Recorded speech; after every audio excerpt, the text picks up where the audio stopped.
station to polling station in Georgetown, East Bank, East Coast. I'm not teleporting, but I'm just going to get there just in time once the calls are legitimate and so on. It would be nice to get a little bit closer to what's happening there, but we have to be very careful according to the GECOM code of conduct and what code of conduct and so on. Hello. Hi, Travis. Hello. Good morning. Good morning. Right. Hey, good morning.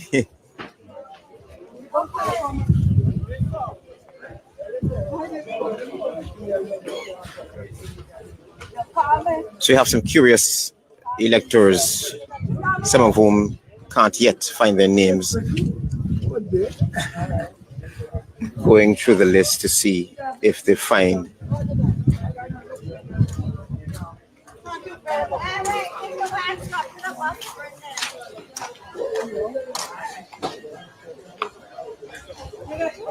So this is HGP 19 News coming to you live. We will continue to bring you updates.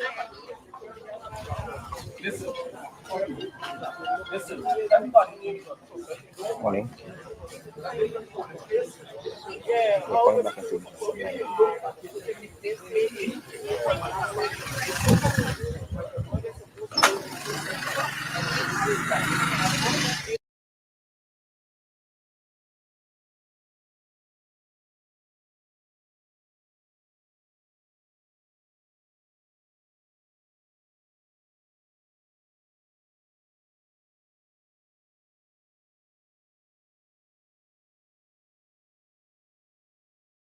Yes, this is my polling station as well, and so it was cause for concern that it switched, but I think it worked out all right. What's voting like this morning here? Persons are coming from the other location? Yes, it was smooth. No trouble at all. The staff were helpful. They came that needed assistance, and both the police officer and the GECOM staff, they helped. They provided a chair so she could sit. So I got everything went well. Okay. What about cell phones? Any issue with persons coming with cell phones so far? Or any sort of... They haven't been stopping anyone, or telling or even instructing them not to go into the booth with their phones. But I don't think anyone, the way it was set up, you have to raise your phone up to speak.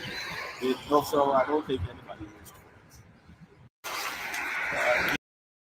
Action coverage from HGP 19 News. We are all my family the name that I want to list them, me name that I'm open.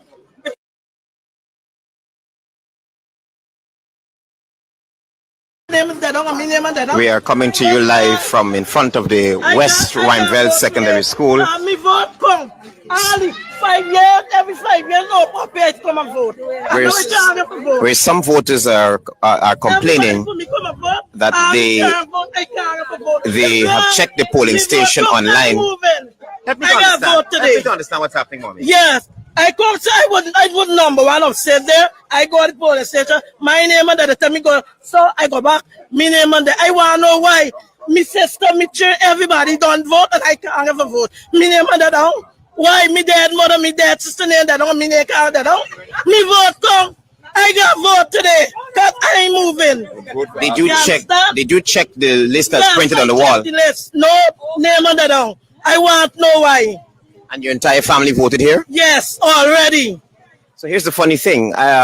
Based on the information you gave me, I checked for your polling station online, and I see that it is here, the West Rhineveld Secondary School. How do you feel about that? I feel real bad because I the girl, I like vote, and I got me vote come, and I want to vote. I'm moving from here. Today I got vote.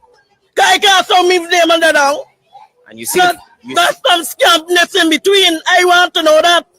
You see that we've checked the list and your polling station is listed here. Over and over the check. My name and that down. All of me chain don't vote, me sister, everybody. And my name can't find. So let me ask something. When you presented your ID card to the polling agent, what did they say to you? They said about finding my name. My name is not on the list. And your entire family voted. And my entire family vote already. Every time since I started voting, I start voting all the time. And I want to know how this happened this time, eh? All right. The girl just got me pushing around all the time. I was number one. I hope to now I can't vote. Everybody come and vote. My family, they come and vote. I can't ever vote. But I move it today, I got to vote. Me vote count. So what they said to you? They say I got all and they send me all over them and finding nothing. They got to check website and this and that. When you check website, they say, sir, me name that out. Me name and I know how to replace. Thank you, Miss Moses. Yeah, welcome. Yeah, that's Miss Moses, a security officer, complaining to you there about her name not being on the list to vote here at the West Rheinveld Secondary School, the polling station. Now, the reason I'm here is because I've got numerous calls, particularly from this polling station, where persons were asked to wait. That they check the portal online and they have seen that this is their polling station, but yet when they turn up to vote, the polling agents are saying to them that their names are not on the list. Uncle, any comments? Any? I said I confuse the thing, I don't know what we're doing. But I can't get past. I got to come out more. You had to argue to get your name on the list. Yeah, since I start voting, is here coming? I confuse the whole fucking. Nah, don't cause. So. Several persons are not being able to find their names on the list, even though that the portal shows that they're listed to vote here. A lot of them are not fine. The polling agents are telling them that their names are not on the list here to vote. But yet, they are listed to vote here, and they're not on the list that is printed. School like nothing, everything that. So this is the situation developing here at the West Rheinveld Secondary School polling place. We are not sure what's the reason for this. Perhaps we may have to get an official from GECOM to comment on this.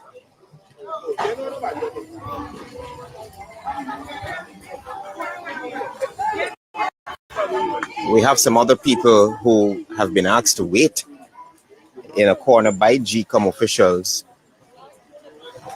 so that they can be able to get a determination or yes. Take your time. Watch let mommy watch her step.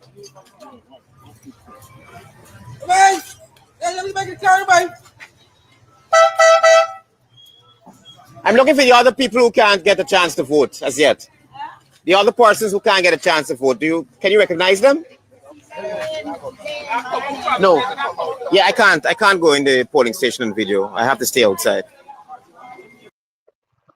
Good morning, Delta 9 Media family. Good morning. It is election day in Guyana. Please drop a 9 in the comments if you could hear me. Good morning, Delta 9 Media family. This is the day we've been waiting for weeks. Good morning, Claudette. Good morning, and Root Not. Good morning. Gnosis Focus, Beatrice, Belize. Good morning. I see the 9. Good morning, Delta 9 Media family. We are having a live coverage today. We will be live all day showcasing Guyana's election while you're here. Polls just open up at 6 o'clock and they already started to get problems. People can't find a name. People have been voting at a particular polling station for years. Good morning, Ariel. Good morning, Team Delta. Welcome in. Please take a few seconds to like and subscribe. We're going to be covering the elections today. You want to stay tuned. You don't want to miss anything going on. So Travis Chase is live on the scene right now. In where? East Ramville. Can you imagine? They had how many weeks to set this up and now people can't find the names. But when you check on the digital system online, their names is coming up. But the people here at the police station is saying the name is not there. So what's gonna happen? Let's go to the comments and then we're gonna get right back in to Travis Chase's. Good morning, Team Delta. Good morning and welcome into the live. Welcome in, welcome in, welcome in. We're having a live coverage today. Live coverage. We're on the ground in Guyana. Live coverage. Where are you guys watching today's elections from? Where are you guys? It's a beautiful morning. No rain, nice and sunny. Good morning. Good morning. Why the woman name got on the voting list and her dead mother and sister? Exactly. Exactly, Miss Williams. How her deceased mother and sister there on the list and she in there on the list. And she said she been voted there for years. And I think Travis just said she's a security guard for this particular place. And how is her name not on the list? Good morning, watching from London. Good morning, Humi. Welcome into the live. As you guys come in, please like and subscribe so you guys can stay connected with everything that's going on today. With everything.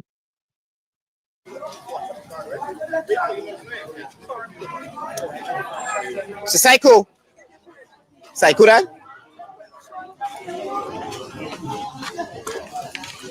Psycho? See if I get.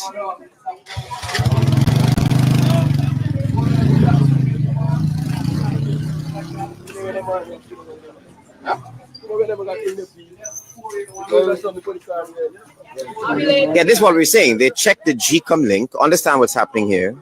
They have checked the GECOM link. The GECOM link have stated that this West Ramvelt Secondary School is their polling station. But when they come here, the agents of GECOM, the staff of GECOM are saying to them that they cannot find their names on the list. And that has angered some people. That is the problem. It's not a matter of checking the link or not checking the link. They checked the link. In fact, when I pulled up here before I went live, I checked the link for some people based on the information they provided. It showed as well that the West Ramville Secondary School is their polling.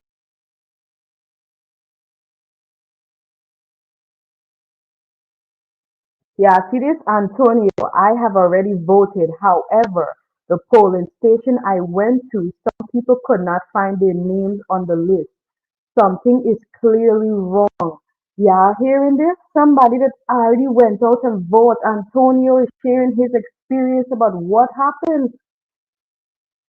So Travis Chase is not making it up. People are not lying. Antonio, where did you go and vote? In which area? Because this is happening right now in West Rumble. Good morning, guys. Welcome into the live. Station, yes, morning. But inside, they're being told that their names are not on the list or their names cannot be found on the list. So it must be some technical error that has to be corrected. So I'm bringing this live. I'm getting reports from all over. Blackout at some polling stations. The same incident happened at some polling stations. We'll have to check those out. But remember, this is not.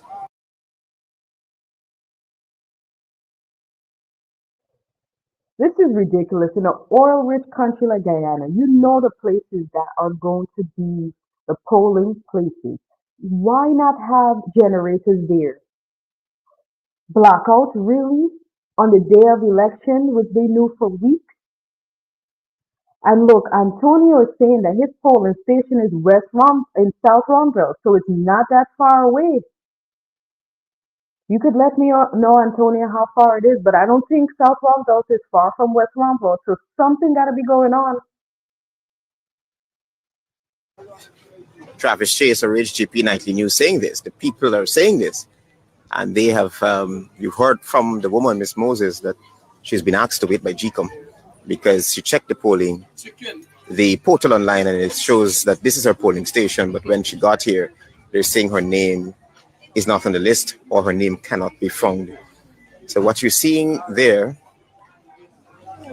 a lot of people are now checking to see whether their names have been printed because the portal shows that this is where they have to vote.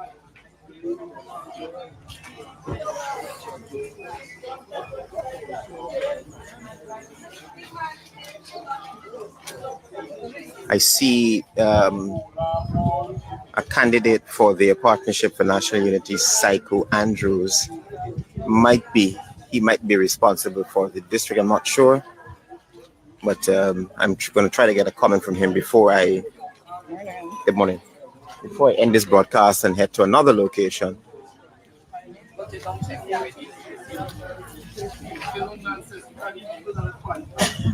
Psycho! Psycho! Yeah, thank you. Yeah. Miss Psycho, I'm live. I must let you know that. I'm live. I must let you know that, right. There have been some complaints to some people. Yes. So help me to understand what's happening. What's happening is that whoever labeled the information out at the polling station labeled it incorrectly. Like we just had to get someone to change it. So the persons whose name, like for instance, there's a man by the name of Mr. Daniel Poole. He's 481H, but H is supposed to be A to Y. Instead, it is marked A to J.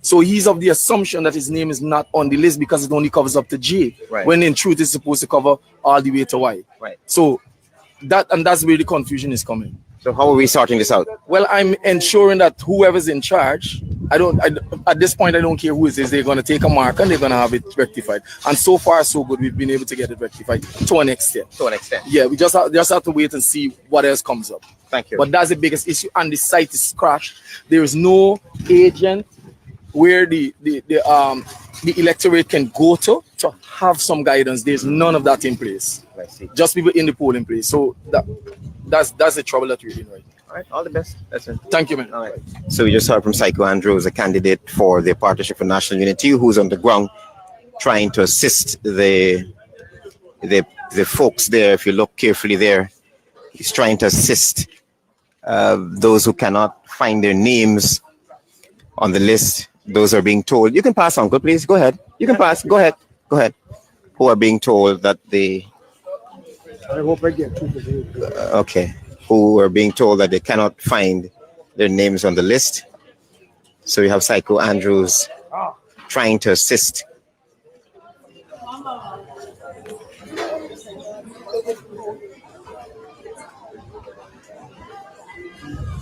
So I'll keep you abreast, I'll keep you informed as I move from polling station to polling station in Georgetown, East Bank, East Coast. I'm not teleporting, but I'm just going to get there just in time once the calls are legitimate and so on.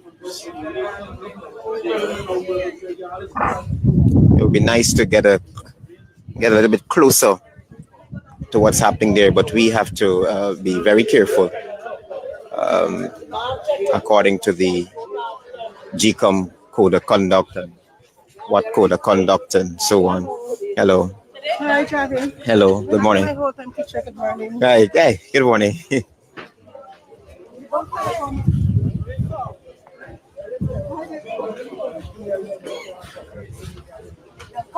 So you have some curious electors, some of whom can't yet find their names. Going through the list to see if they find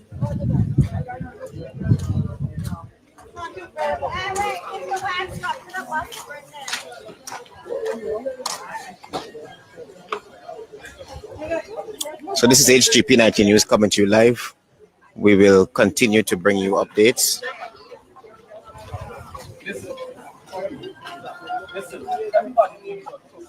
Morning.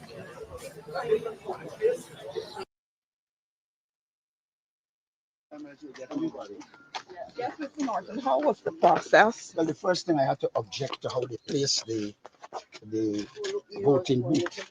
The law says that the scrutineers must see the body of the person voting, though they must be able to see where they, except for one of the buildings, all the rest were wrong.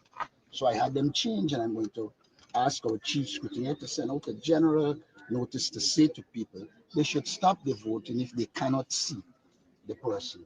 Because you could tell me you put the person putting a cell phone there, the person has two cell phones. So that is the first thing. Outside of that, it looks normal. But does any political party have the authority to recommend the stopping or call or stop the vote? A scrutiny, the person, the agent, can reject it, and the law says that once an agent is appointed, they have to be in the process. So if they object going forward, who will sign the statement of holding so? So there is power that inherent in it that could be utilized. So, I know you have had a long campaign, but now that you've started the ballot, as of today, what will these elections mean for you and your party? Well, it means more for the people of Guyana than me. I would say these elections are critical because it's an opportunity to ensure there's a reallocation of the resources that come from oil to the people of Guyana, rather than the present approach in which most of the resources go to family, friends, and favorites. The second thing that makes these elections important is that the government has launched on a path of directing, dominating, and controlling public servants, everyone. So in some regard, a victory for us is a victory for freedom. The other thing that I think this election should be recognized for is that it is the first full election, I would say, the first general and regional elections after the utilization of our resources. And we had the opportunity to point out to the Guyanese people that the resources from oil and gas are not meeting them. And therefore, we undertook to ensure that those resources meet the people of Guyana with our people-centered development strategy.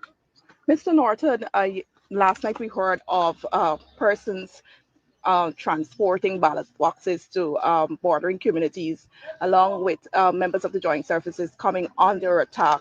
Could you respond to that, sir? Well, first of all, I'm always in solidarity with our joint services, but this government has enough resources to purchase boats that have some kind of protection. Imagine in this modern era with oil in quantum numbers, you have people in a wooden boat that a bullet goes through it, it sinks.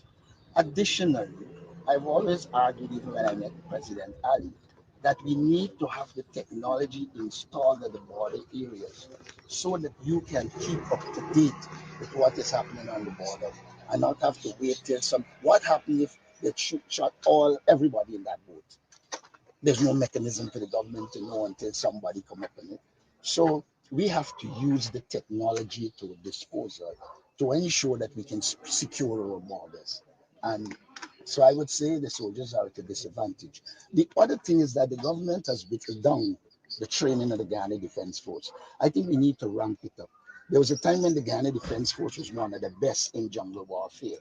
Now, if Copper Puku men are developing the guts to attack you, it is saying that they don't have respect for you. And therefore, I believe we need to put the training to where it was in the 60s, 70s, and 80s, so that any action, people would recognize that you have well-equipped soldiers there that could deal with it. As it stands, it seems to be a free-for-all. Anybody with a bad man name could come do what they want and go about their business. And you get a report from the chief of staff saying we're monitoring it, all is good. It's the day when it becomes fatal, then we will. Mr. Norton, you earlier talked about the reallocation of oil resources. Sir, regardless of how this election goes, Guyana will continue to earn more revenue from the oil sector in the coming years. Politically speaking, where do you stand with respect to any sort of shared governance or executive power sharing, so that the country can manage the resources collectively? At least that's what some people want. I have no problem with shared governance, but don't forget, Shared governance is part of what is consociational democracy. And there are various types of shared governance. So to just say shared governance, for instance, you can do weighted majority voting, meaning that if you want to pass a measure, it has to have a certain percentage of the opposition, a certain percentage of the government. And that is a good mechanism to ensure that there is compromise and consensus. But people tend to restrict power sharing to sharing of government positions. There are a number of approaches to shared governance. I embrace shared governance as a concept, but will be very meticulous as it comes to which one of the systems of shared governance we will use, or if we will come up with a hybrid, kind of an eclectic approach where we pull from. Thank you. Mr. Norton, can we have a quick photo with your finger, please? I didn't remember it. Mr. Norton, for persons who haven't voted, just share with them how important is it for them to vote. Well, in the first case, when you do not vote, you are going to allow people to make decisions for you without your input. And so the first thing I would say to young people is look at the manifestos, look at the policies, and then make a decision as to where to vote. That's the first thing. Good morning, Delta 9 Media family. Y'all hearing that? Get out and vote. Look at the manifestos and make your decision. Good morning, everyone that is watching us live. We are covering Guyana's 2025 regional and general elections today. And not to mention, today is also Labor Day in the U.S. Good morning, Patricia. Good morning, Ron. Good morning, Siobhan, Shirley. We are live in Guyana covering today's election. Please take a few seconds to like and subscribe. Let everyone see what's going on in Guyana and stay tuned with what's going on with Guyana's elections. The second thing I would say to young people, that if you become estranged from the political process, you will not be able to impact it. Our slate had a plethora of youths who have impacted our manifesto and the decisions we would have made. So for me, it's a critical element of democracy for people to vote. But remember, democracy has two elements. One is procedural. This is procedural. Then there is the substantive. After you get government, how you govern, the governance issue. And I would say to young people, you have to look at both possibilities and vote in a way to reassure yourself that those who come to power will really and truly make democracy substantive rather than the parochial thing we got here, in which there's clearly straight elements of authoritarianism and dictatorship, and that cannot be in consonance with democracy. One more time with your phone, sir. One more time with your phone. Is it your phone in good or your phone? Let me put it high.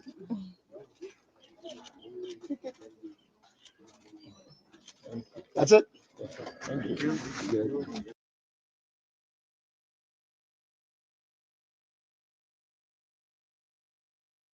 Confident are you of winning the elections? First of all, the process is very slow this morning.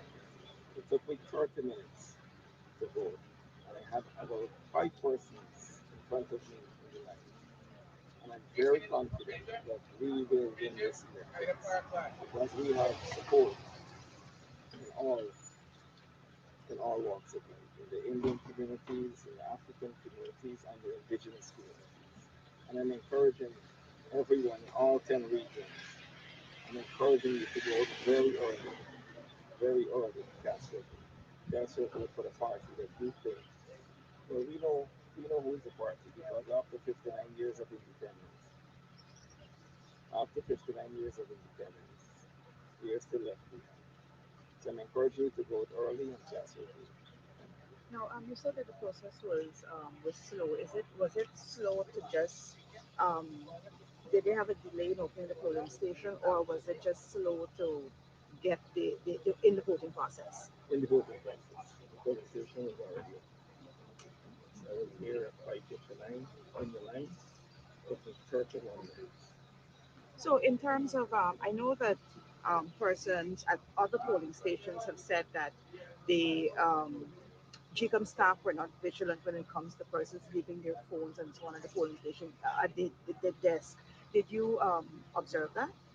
Well, here I just cast my vote. They were serious. They told me my phone to check the ID card, to check everything, all those my resident but it's important to check everything.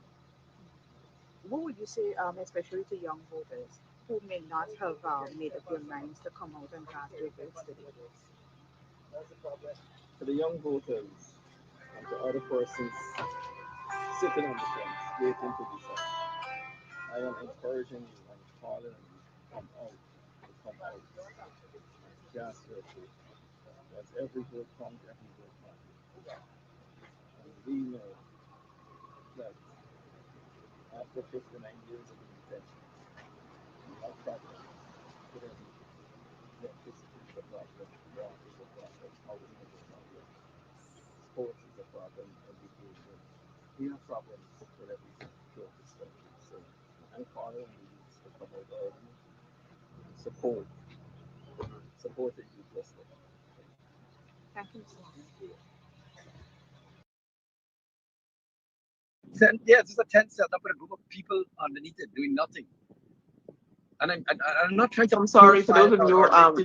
A lot of people are complaining that for those of you that are trying to go online, yes, GECOM the site crash. GECOM site crash. You're not getting to So how see. people can know where they vote? I mean, people should have done it earlier. Let's be fair. But at the end of the day, it can't crash. It's less than 1 million people. You talk, partner. Them websites that is selling a billion concert tickets is don't crash. They deal with money transaction, all kind of thing. All these people doing is looking for address, and they can crash. No, they're just.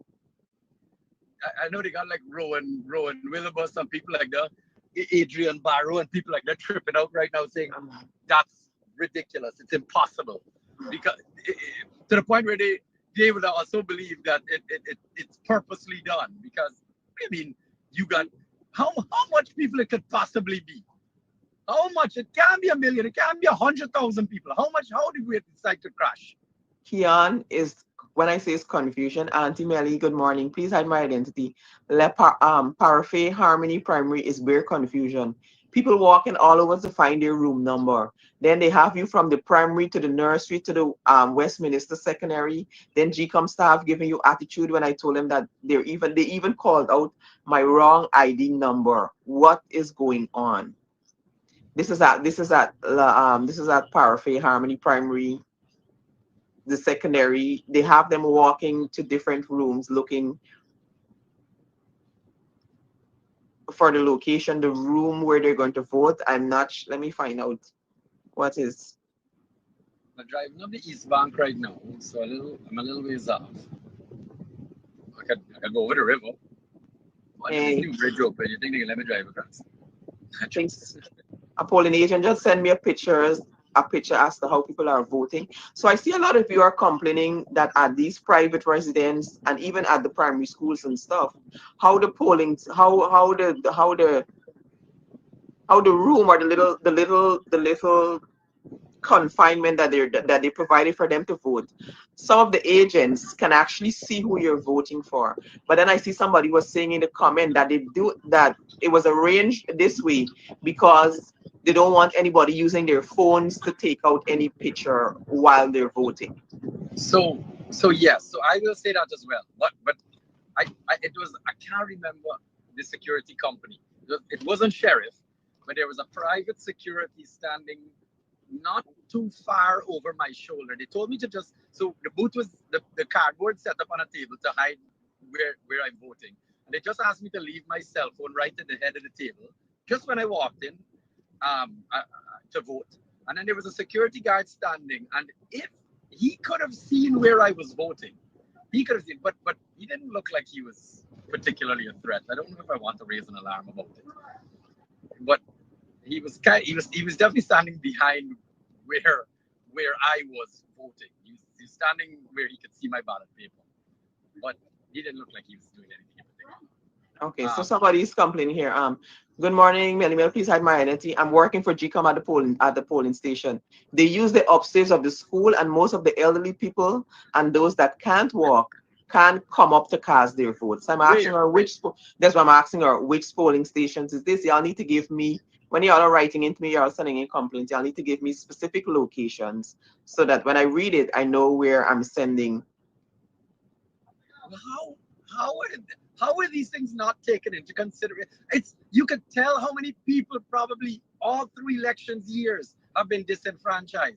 This is another complaint. This is another complaint. Same thing. Good morning, Auntie.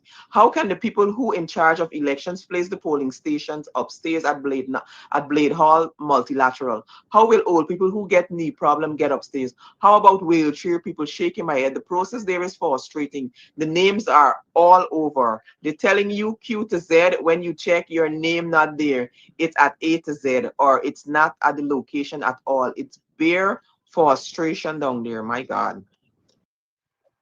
Greetings, Delta 9 Media family. Those of you who are just joining us, we are here live on the ground.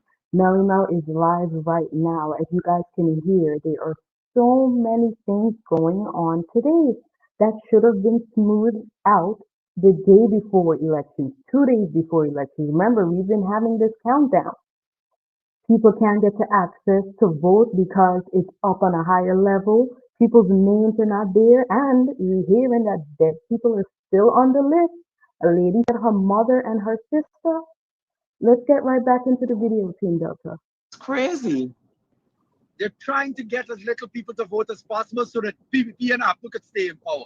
Guys, go out there, even if they make it frustrating and you vote for Win or vote for Forward Guyana, vote for the third parties. Anybody except P.P.P and A.P.N.U. This is why you're seeing it right now live on this thing. How ridiculous these two parties are and what they're willing to do to stay in power. They don't allow these people to do this nonsense. Don't allow this anymore in this country. Let these politicians know that the people got the power and they can't just control us. This is one of the ways they're keeping themselves in power. I told everybody, and I'm going to say it again, Mel. I went out today and I voted for Adriana Young. I voted for justice for Adriana. I voted for justice for those little girls of Madia. Listen to this. Listen to this. And Keon, I want to make it perfectly clear. Y'all share the live.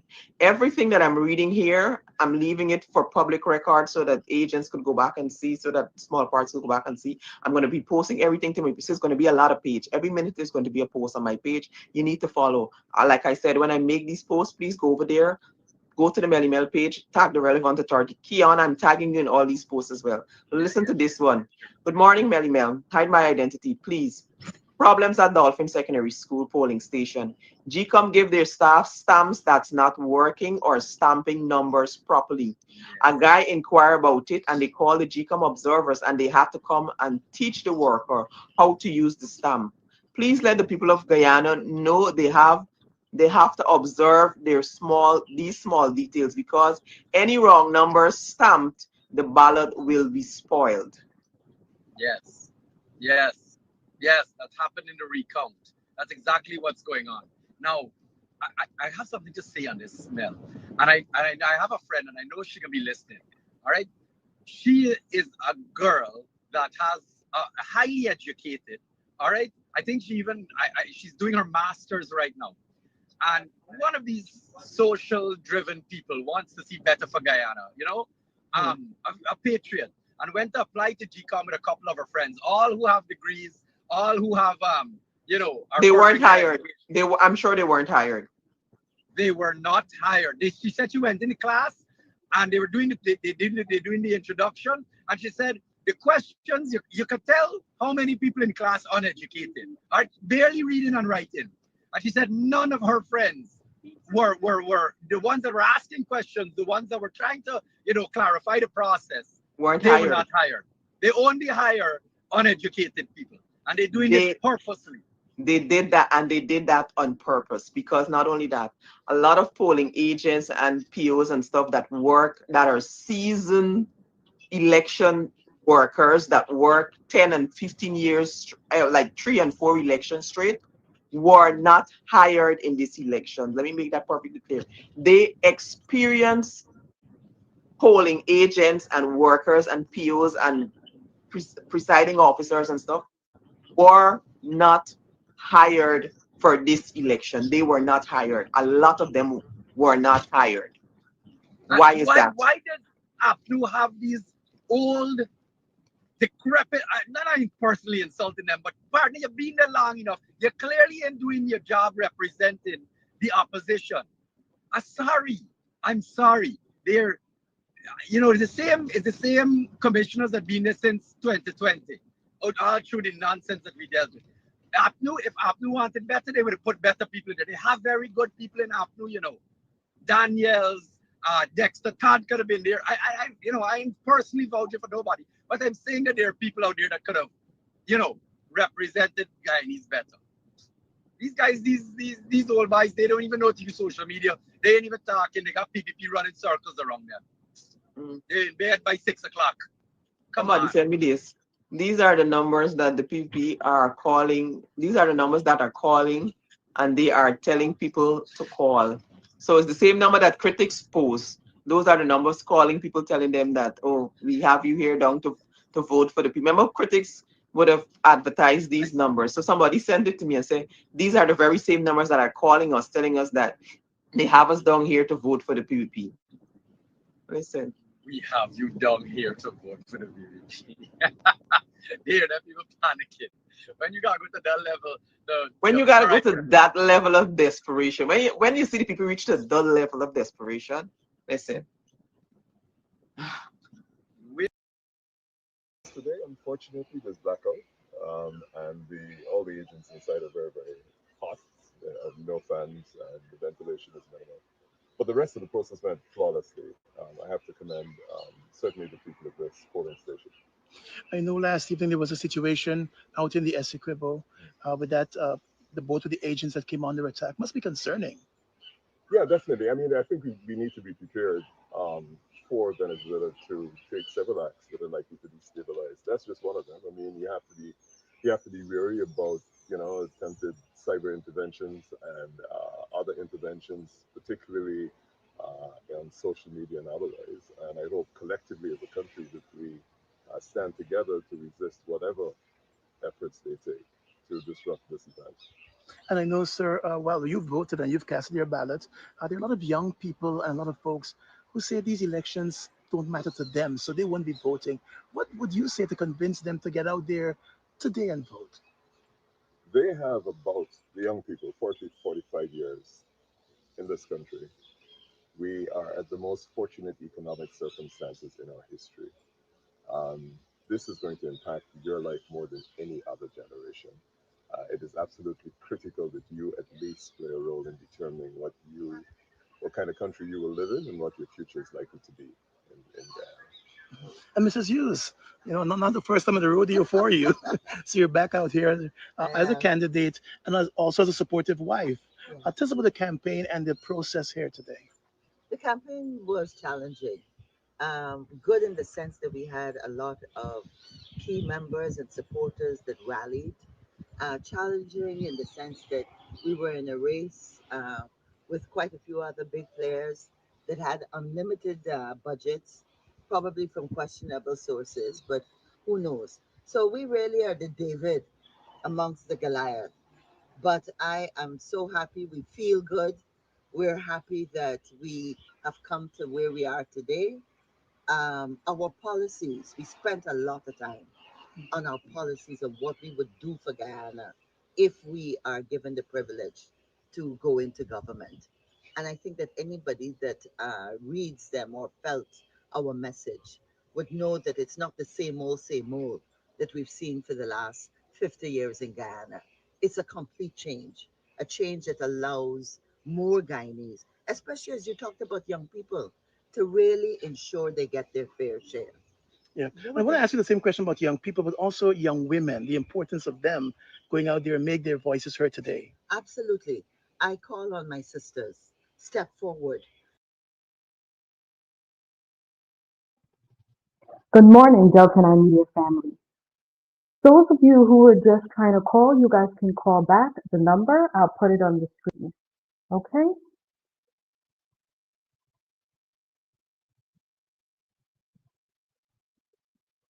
again, you would see that we came up with an innovative idea of a bank for women, a women's bank.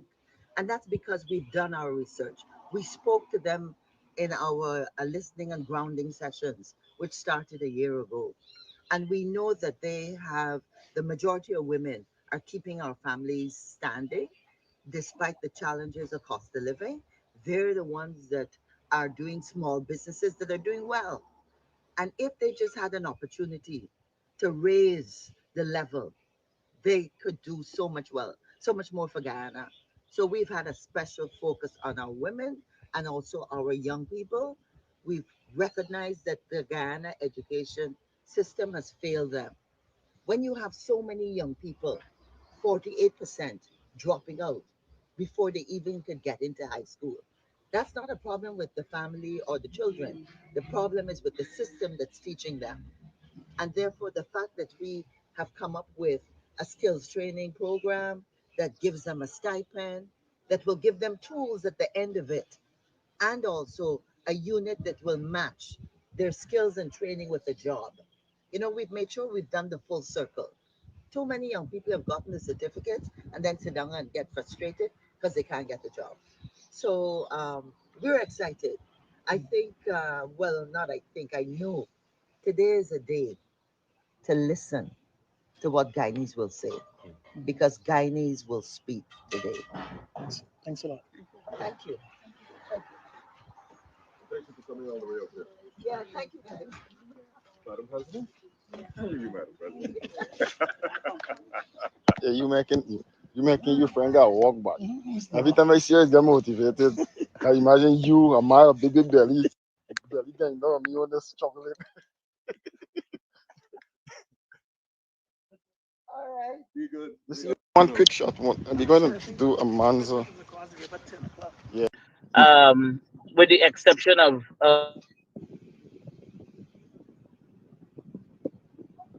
Sorry, is it me or Odessa? You hear me, Mel? Oh my God! So somebody just sent me a video. Are these seals on these ballot box supposed to be off and open? No. Well, yes. Right now. While you're voting, yes. Yes. Of course. Because the voter, you sign your paper, you vote on your paper, then you drop it in the box. No, but is it supposed to be like this? How it is? Open up like that? Sorry, I don't see it. I mean, I don't know what's the problem, but I'm here in front of Diamond Grove Primary School. Look, is it supposed to be like this? Let me try to play it back. Yeah, let me see.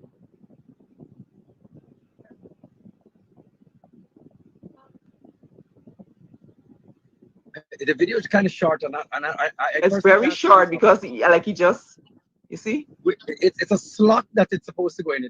Wait a minute. No, the entire thing is open. The entire drop it in there. The entire thing is open. No. It has to have a cover. Let me ask them. This is at which? Let me ask. This is at which polling station? Yeah, please ask that because I'm at Diamond Grove right now. We're at primary school, and they are long line up here. They got people. They're not long, but they got a lot of people voting here. Got me back. Odessa say another back.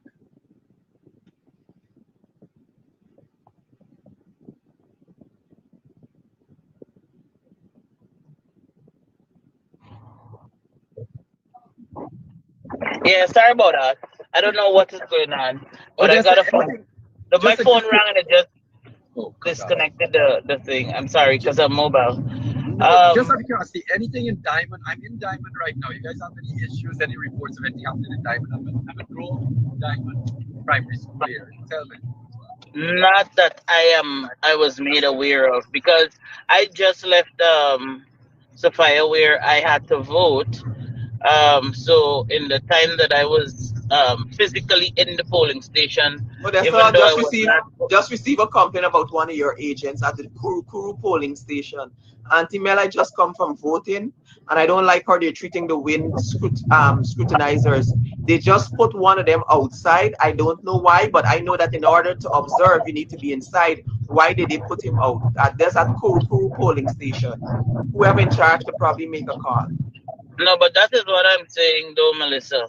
that I feel as though they are trying to frustrate our agents as well as our supporters. And so, we have been fighting this whole time, and we have proven that we are fighters and we're not giving up.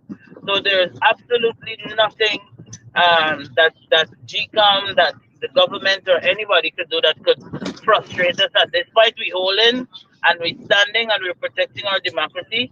I'm certain that that information would So have gotten person, to so somebody our. suggested, or that's somebody suggested something. Hey Mel, is it possible that persons from Forward Guyana, WIN, and the A.P.N.U could come together and ensure that you and Keon, since you guys are live and getting all the complaints, to ensure that you and Keon have the help on the ground that you will need.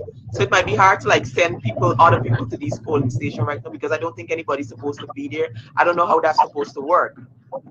Well, you have to have a document that allows you to go in. That is sent from GECOM, signed by GECOM. Sorry. And so my thing is, Melissa, we are all going to at some point need to work together because that's what's important. A lot of these other parties outside of the PPP need to recognize that we are not each other's enemy. The real enemy is the PPP, and we have got to work together to ensure that we get these guys out of office because they are trying every possible thing to affect the democratic process here in Guyana. Okay, happening now. The PPC. This is at the private. This is happening at the private residence. The PPC agents are taking pictures of the people ID who coming at the station, and then if they're not finding their names on the list, the PP agents are taking a picture of their ID card. I don't think that is even legal to do. Can they do that? Hold on. Just be careful with that because it's exactly maybe not a picture should be allowed, but bear in mind if you're showing up with an ID card and your name is not on the list, you have to take down that information. How you get the ID card and you doing it? You know what I mean? It's going both ways. So I asked, where is this happening? She said this is at Rajesh Kumar Dio residence in Crabwood Creek. That's sorry, not part of. That's PPP stronghold area. That's an interesting conversation happening. And when you see people complaining about PP stronghold, you must know we're going. You must know what time it is. Yeah, exactly. Melissa, the threats are grand on the ground based on the reports that we are receiving. Trying their best to force and to get people to go out and to vote for the government, and that clearly isn't happening. Yeah, the people boycotted them, Odessa. We see it here. The amount of people that stay at home that are diehard PVP supporters that write to them and say, we're not giving you our support after how you treat us. It really is phenomenal to watch. All of their strongholds taking a beating. Right? And this is why we're here, Odessa, and we're asking you to work with us as well. If you guys, any of your agents are getting reports, we on this live today, in order to highlight it, the best thing we can do is to make this thing as transparent as possible. I either show up at the polling stations or wherever we can do, at least the whole country can see if anybody doing any nonsense. Right. And we can Right. I see Francis is here.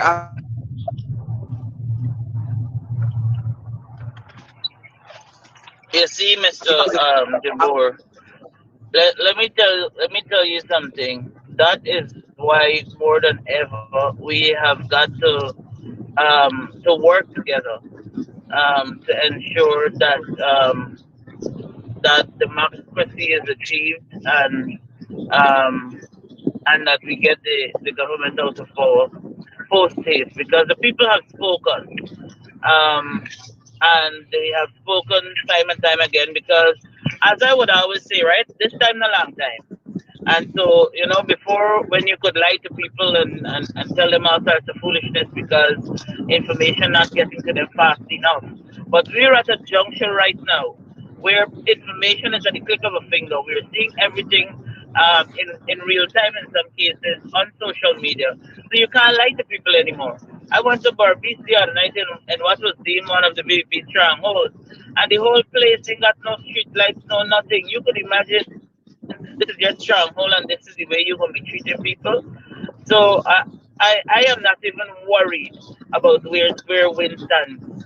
My only concern at this time is the polling agents not being able to get in, and what possible skullduggery might be afoot later on. We have put very many systems in place.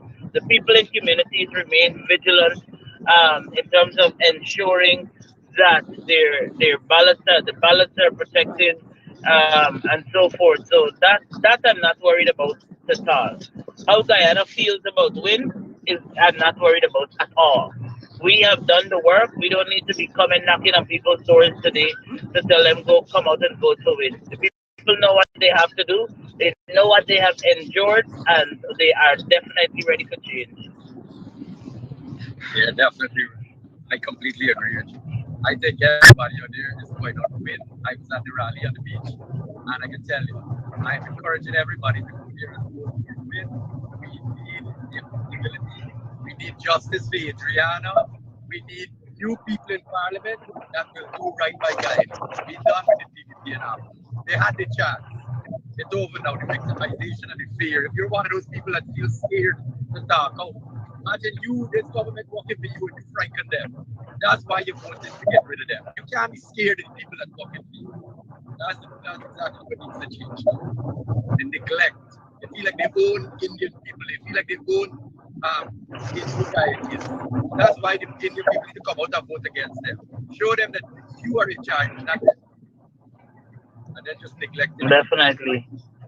Definitely.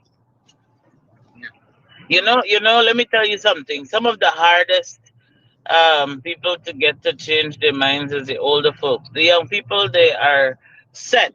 It's done. They have given up on traditional political parties. That is over for the most part. You may get a couple here and there who may not be inclined, but the greater majority is inclined to support Win. But I met a senior citizen today at the polling station. Apparently, she had some problem with her knee, so she was afforded the opportunity to sit while she waited to vote. And she was telling me that she's here to vote for Win and so on. In fact, before she said that, she said she recognized me from somewhere, and then I explained that I was the campaign manager for Win, so it may have been. And she said yes, yes, yes. And it's a older, maybe in her 70s, 80s Indian woman. And in my head, when I see older people, I just assume that it's not a fight I could have in very many cases. But she said to me, I'm here to support y'all. And I said,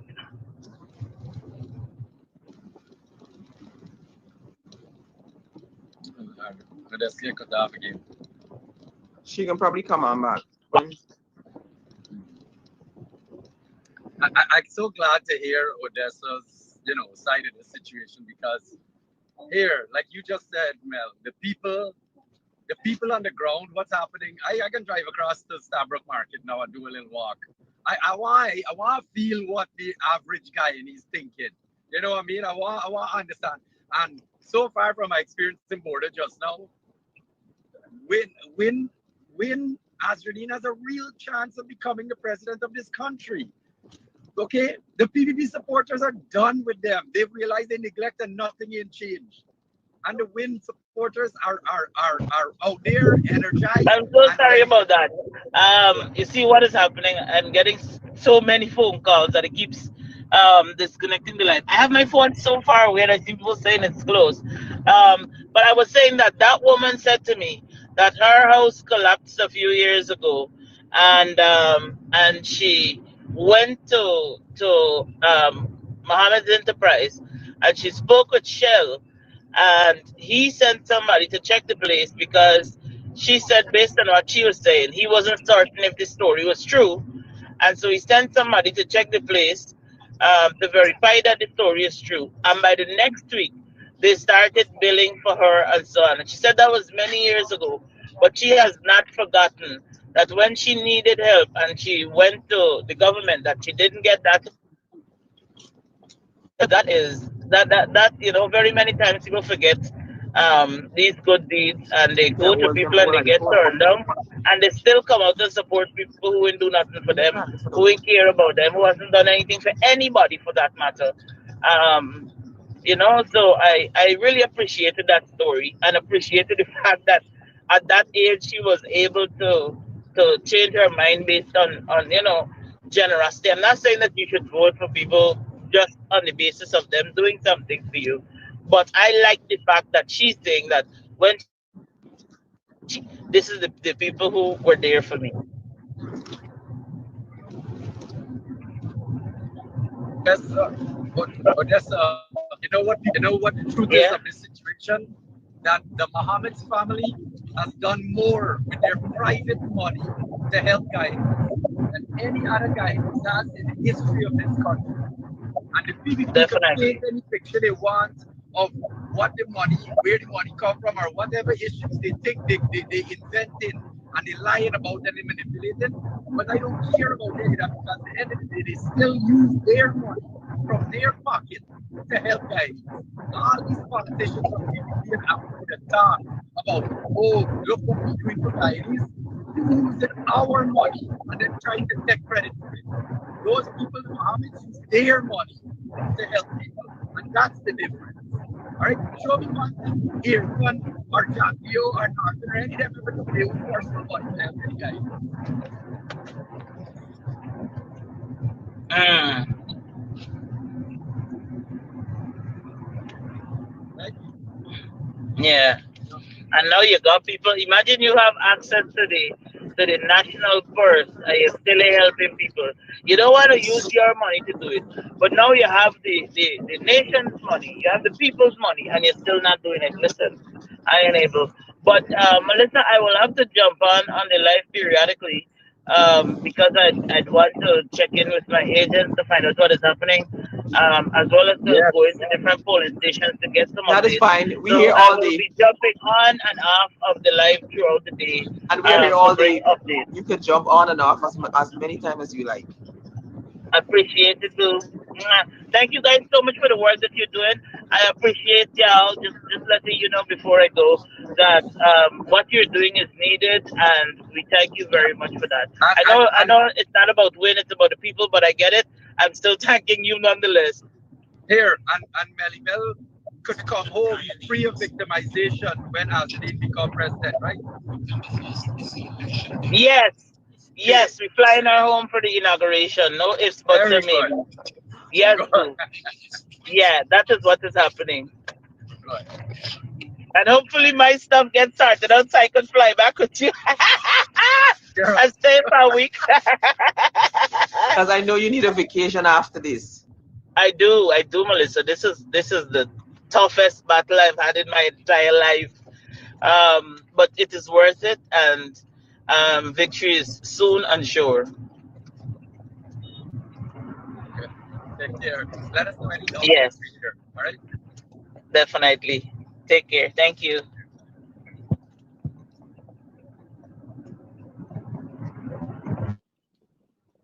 All right. We're Francis and all of them. We're looking for everybody. I see Francis is at Frieslos and he's saying that they moved the polling station from the school across the road to a private residence, and he's wondering why would they do that when they have a functioning school and polling station? Why would they move it across the road to a private residence? So I saw that he was just live. I'm going to share his live. I saw Travis Chase was live. A woman was complaining about not being able to vote. All the time she's been voting. That's where she usually votes. But for some reason, today she's not allowed to vote. Her name is not on the list. Just like that, randomly. Just so today she's not on the list. All of a sudden she's not. Today she's not on the list. I'm trying to go through all these messages because listen, the people are working. Keon, they are working. Good. They are working. Everybody in this country has to come together to make sure the PPP do not rig this election. This is why we are doing this. We've watched the P.P.P. lie and lie this entire elections campaign. Furthermore, since they went in 2020, they lied. So we know that they will go to any limits to stay in power. They have no limits. Okay? So we have to make sure the people have to fight back against them. That's why we're doing this. This person might be onto something. Here's what this person said. I am convinced GECOM cook up this electoral list. My info was updated last election. Now this election, they got my address at my mom's residence. Luckily, it's in the same area, so I was able to vote. But this goes to show that the efforts are being made to confuse the people and frustrate people. GECOM polling station link is not working. They are frustrating people. This is on the East Coast. So a lot of people are being frustrated because the list is not, a lot of people are not voting where they're supposed to vote. Like the list is mixed up. Why is that? Purpose. Guys, this is why more so you need to come out and vote. Vote for Forward Guyana or vote for Win. Get rid of the P.P.P. and A.P.N.U. They are doing this purposely to make sure they stay in power. So to disenfranchise people. The less educated, the less, here, I can actually talk about something very interesting here, just 2 seconds. You know why this country has such a brain drain? Because the government and the private sector refuse, obviously the private sector controlled by the government, make sure they don't pay qualified people properly so they can't earn a decent living here because they want educated people to leave this country, okay? They just want uneducated and poor people in Guyana so they could continue to control everything. All right, that's why everybody with education, everybody with qualifications has got to leave to earn a decent life. And it continues up to now. There's only a couple of oil companies come out and giving people a little freck. And even them, the government controlling how little the oil companies paying people. Look at the foreigners coming in doing the same work and getting paid 10 times more than the locals for the same job, right? That is what is going on in this country. This is why you need to vote the P.P.P. out, all right? They are controlling the system to keep people uneducated and poor. I think we got coming on here. We have Pastor London coming on. Good night. Wow. Oh, finally. We were trying to get you since yesterday. Yeah. Yes. Finally. Perfect time. Hello, Kian, and hello, Melissa. How are you doing? Nigel, pull back here. Pull back a little bit. Because when you're that close to it, it zooms in automatically on Facebook. So people can only see your mouth. Yeah. Oh, 7. All right. 10 minutes. 10 minutes. Let me use my tripod. Because I really want people to see what I'm saying as well. Not just hear what I'm saying. Good looking shop. Yeah. Before you Pastor London, before you start, Keon, again, I'm saying GECOM, we're totally unprepared for these elections. I don't know what's going to happen tomorrow as relates to results, but this is a disaster. Yeah. Melly, good morning. They didn't send any wax to seal off the envelopes that is in the ward at the Linden Foundation School. So those envelopes, they didn't send any wax to seal it off. You know, sorry, 1 second, because I just want to touch, Odessa said it just now. They needed longer to prepare. What do you mean longer? They had 5 years to prepare for this election. They have billions of dollars. What more long you want for less than 1 million people to vote? What stupidness are telling me this is done on purpose? Okay, don't let anybody fool anybody. This is not a mistake or incompetence. This is malicious. Go ahead, Nigel. Sorry. Is it good? Can you see me better now? Is it fine? Yeah. You good? Okay. I just want to join you because I'm moving around here and also getting information from the other regions. Someone in South, one of our agents in South Orangeville, just called to report that he was approached by another agent who was asking for his name and which party he's from. So, of course, he said, why do you want to know which party I'm from and who are you? This person had the mind to say, the nerve to say that she's with the government. The government? She said, I don't have to give you any information. The government? Wow. At the polling station, so I told this agent to report that to the presiding officer. Now, the question is, why are they collecting the names of agents from any other party? And they did it in Region 2 as well, just got a report, because it's obvious they want to know who was working for whom as in reference to polling agent. So this, even on election day, they want to intimidate and try their best, hopefully they think they'll get back in there to victimize people. The other thing is that we got a report from Region 2 that they did not send folios to all the parties. So there's 1 for 6 agents. GECOM is not prepared to hold these elections. It was deliberate. I cannot say that they didn't know, as you said, Kian. They knew 5 in 2020.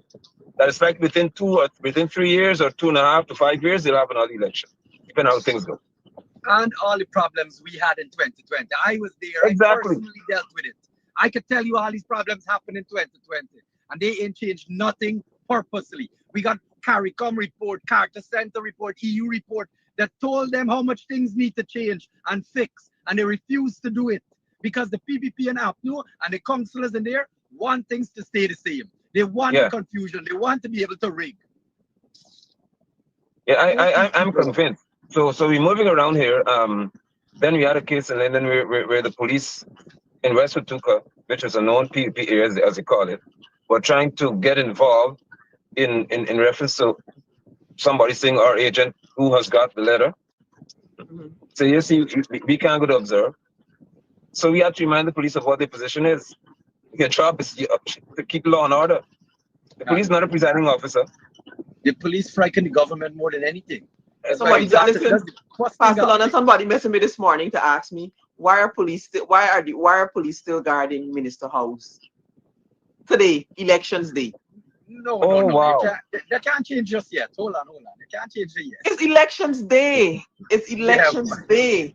They are now a caretaking government. Why aren't they? Why are police? I hear you. They could definitely be used in better places. You know, I don't even know all these governments and ministers. Yeah, be so scared of. If you're doing a good job for the people and you're helping everybody, why are you so frightened? Right. The thing is, Melissa, that if and it's likely that these results take 2 months and 3 months and whatever months to be announced, there has to be someone taking care of the rest of the country. No, don't right? call. That'll be their reasoning. Yeah,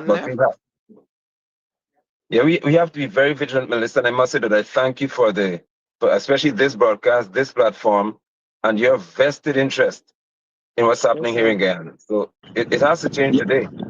Nigel, don't set your buy up. I can't do another 5 months like 2020. No. No, you best go and do some prayers, partner. I do this thing since 2021. Me and Melissa fighting this thing. I do it in 2017, and now you tell me I gotta deal with this thing for another 5 months. We deal with it. We pray and fight. I don't just pray because they're not getting away with this today. All right. Pray. Nigel, how far Guyana feeling? Tell me why the people need to go out and vote for y'all. To help me out here. Well, I thank you, and we're receiving some what we call positive vibes. It's actually humbling to know, Kian, that just after 2 months, Guyanese have recognized that there is need for the likes of Fort Guyana movement in the House of Assembly and also to manage the affairs of the country. It speaks volumes to what Guyanese really were desperate for, which is true representation, and people prepare to stand. The track record shows that there's one party who consistently dealt with GECOM every day, if possible, and that's Fort Guyana movement. Because we recognize, we wouldn't wait for them to announce anything and say, well, no, you did something wrong. We saw what was afoot from the beginning. We saw GECOM's efforts to disenfranchise so many Guyanese from the beginning, and we continue to stand. And so we need a difference. When I saw what they call major parties and stuff, just being quiet in the face of the wickedness of GECOM, it bothered me, Kian, because I don't know anybody who could sit to say they have 200,000 people supporting them, whatever number it is, and allow GECOM to do the things that it did. It was insane for me to observe how weak leadership has become in this country. And so we stepped up, and I'm glad that the Mansa was courageous enough, Darwin and others, to say, listen, let's do this. We could fight and we could stand to represent the interests of these people. And that's what we've been doing all along. And let me say that I am so proud of the youth of Fort Guyana movement. They have worked beyond my imagination and comprehension. They did more than I could even imagine because they saw the need to change this nation, and they were unafraid. And can I say this with you as well? What touched me the most is when my daughters who had no interest in voting and stuff, they said, man, I didn't have time with that. But when a Guyana situation occurred, I saw 2 young people said that now we will vote. It's how they said it. It wasn't just what they said. They said, now we have to vote. Because if they could do this to this little girl, what else would they not do to us? And that showed me that the youth of our country are entering into the polling stations today with a different mindset. They're not interested in road and bicycle and car and bus and lunch. In their head, it is you would not do what was done to Adriana and get away with it. That's what they go into the polls. They saw the lack of representation, and they saw that this man called A.F.C.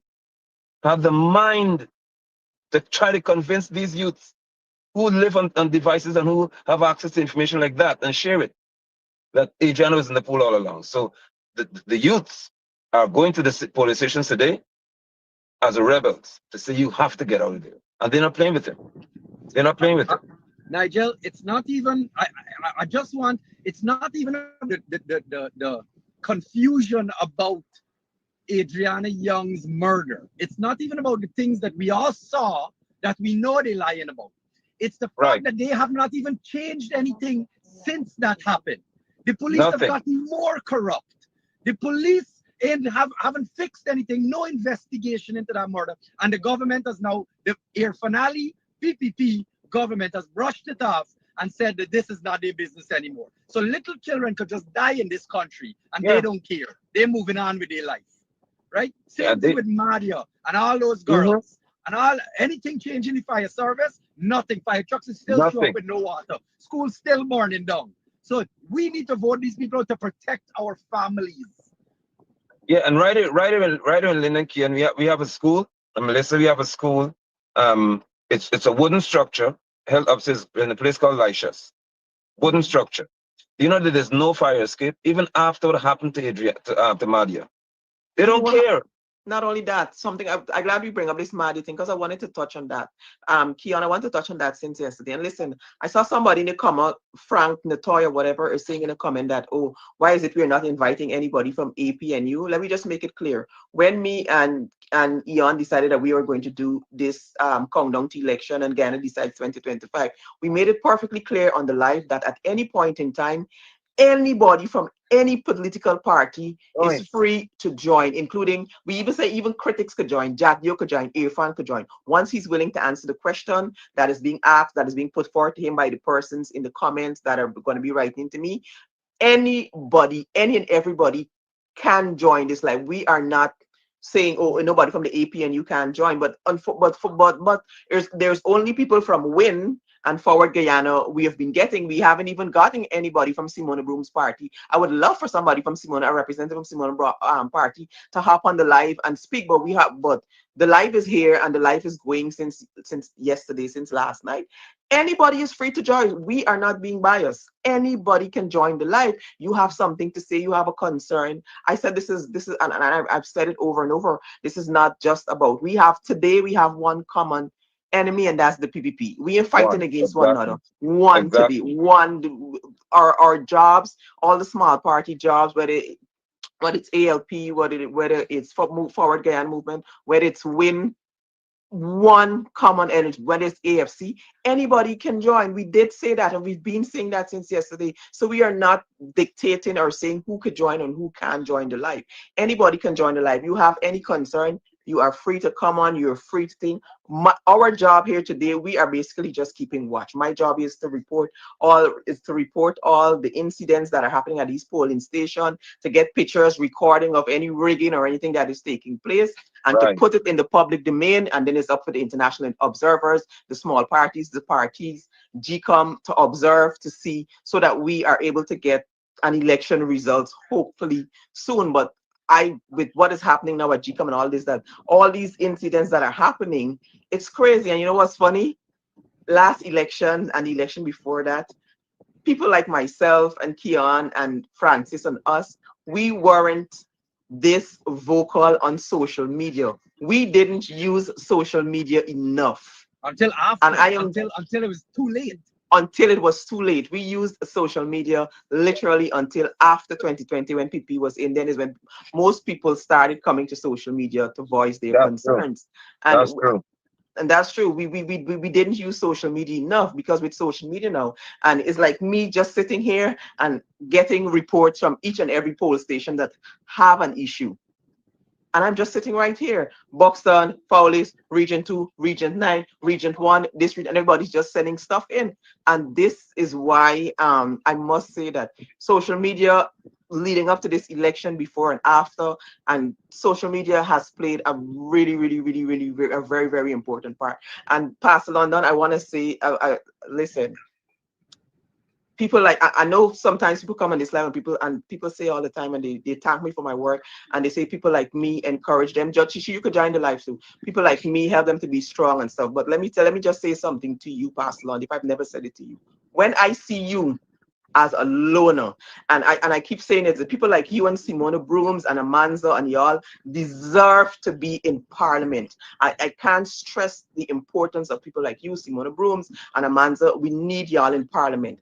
And I say this, what on many occasions, what kept me going is that you are in Guyana and you weren't afraid. And I would see something, you alone would go with a placard and protest, you alone. And I would watch it and I would be like, my God. Yeah, and you don't care if anybody else come, you put on your life and you protest. Yeah. You understand? And it took me back right away to Kwame Ewing. You remember how he used to be by himself, knocking when we wanted the PP out in 2015. And I'm talking to you, all my skin is groaning, but it reminds me of that kind of passionate activism, political activism. And I just want to say, I admire you so much. Thank you for doing that. Thank you for fighting, because like I was saying to Kian, until you, Keon, and Francis, and a few others, of course I can't remember the name, a few other influencers, just a few, because it's just a few of y'all, the rest of them take buyout. It's just a few of y'all. Until y'all came along and started carrying some of these things, I felt as though I was fighting a losing battle. And this is the emotion, Melissa, because what you just said, people need to hear this from me, and I don't normally break down, but this is so touching to me. No, because it is, honestly. People came and told me, Melissa, you know what? I want Guyanese to hear what they said to me. That my generations, not just my children, would never have to work if I go with them. And they were saying, of course, my critics, they said, we want you. And I said to them, I am not, please forgive my language. I'm telling what I said. I said, I'm not a whore. You cannot buy me. You will not buy me. I don't care what you try to offer me. I will never sell the people of Guyana out to deal with y'all.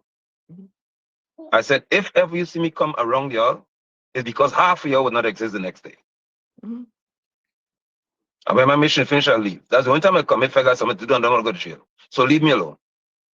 But Melissa, I refused some of the most lucrative offers in my lifetime. To observe the pre-election process, and we'll be here through the tabulation process. So, so far, our observers have been well treated, and we are excited about this day. We're not going to draw any conclusions, of course, until after the day is over, and then after the tabulation process is complete. We do plan to issue a preliminary statement on Wednesday, September 3rd, where we can reflect on the election day and the tabulation process through then, and then we'd issue a full report once we have a chance to really compile all of the information and observe the full process to its completion. Other than that, I'd be happy to answer some questions if anyone has any. Any issues so far? Any reports of any issues at polling stations? No, one of the things that's very important for all of us is that we want to make sure we are drawing conclusions based on evidence and not based on rumors. So when we hear things, we try to go see with our own eyes what's happening. So we have thus far only had limited reports even of good things, right? So we haven't had a chance to observe any rumors, but so far so good. It's 8 o'clock or 8:30 in the morning. So, but we expect that today will be a smooth process. Again, our goal is to observe the entire process and then make comments. But also the key to this day is to make sure that everybody in the country is making decisions and conclusions based on evidence and not just rumors. How many observers Carter Center is feeling? We have approximately 40 observers, and then coupled with the other international observers, that's a good number of observers. And again, we'll be in every single region, and we'll have all of the tabulation centers covered. And our observers are going to be moving around throughout the day in each of the regions so that we'll have good coverage, we think, throughout the country. And of course, if we hear rumors or reports, we have the opportunity to go and check out some of those potential issues. In your pre-election report, you expressed concern about, not concern, but called on GECOM for it to detail the tabulation process. Are you satisfied with the explanation given by the Chief Elections Officer, Mr. Vishnu Prasad, detailing that process? So look, at the end of the day, the law is the law, and the legal framework is provided by this country itself. And so we can make our commentary as it goes, but we've had a great relationship with GECOM. They've been open to us, and they have listened in a variety of contexts to the issues that we've identified, and we feel good that all of the parties are going to be present for the tabulation process. The parties understand well the rules. GECOM's staff understands well the rules. And so we believe that we have no reason to think it's not going to be a smooth process.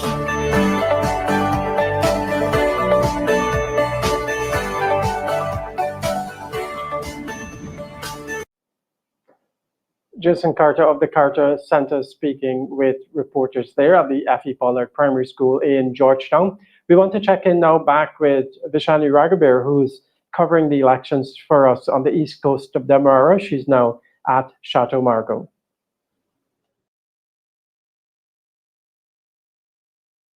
It's a setup and it's deliberate. Yeah, it's And crazy. to know Irfan, because Irfan has contravened, violated the constitution, because every Guyanese country law shall vote throughout the country to determine who the president leader is. So how could Exxon have the right to do the foolishness? And he cannot even pick his teeth, as they would say. And then I got a report, by the way, last night from Linden and from police officers. They were instructed that anybody they see on a bike that look like a scrape, whatever that's supposed to mean, lock them up before today. So these would not have a chance to vote. That was one of their plans to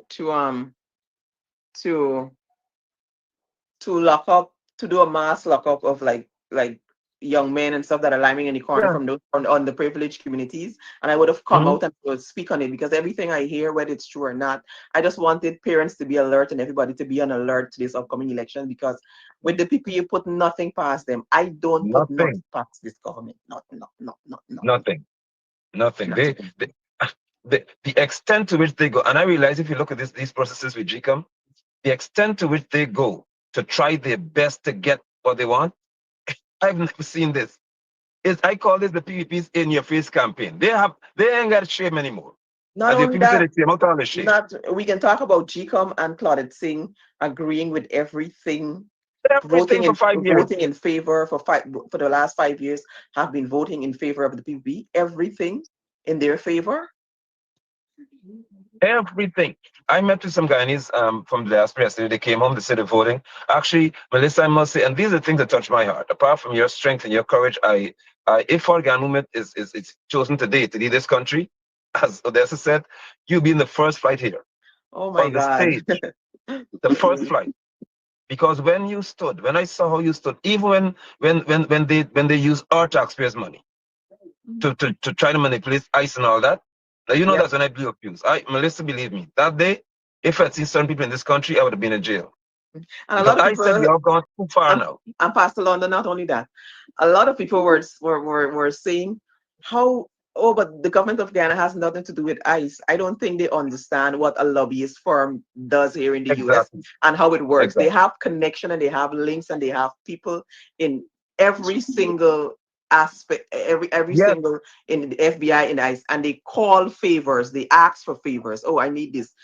Like, you understand? So it was kind of, one day I would explain what happened and how they used that lobbyist firm and that immigration infringement to get me. I saw straight through it, you know.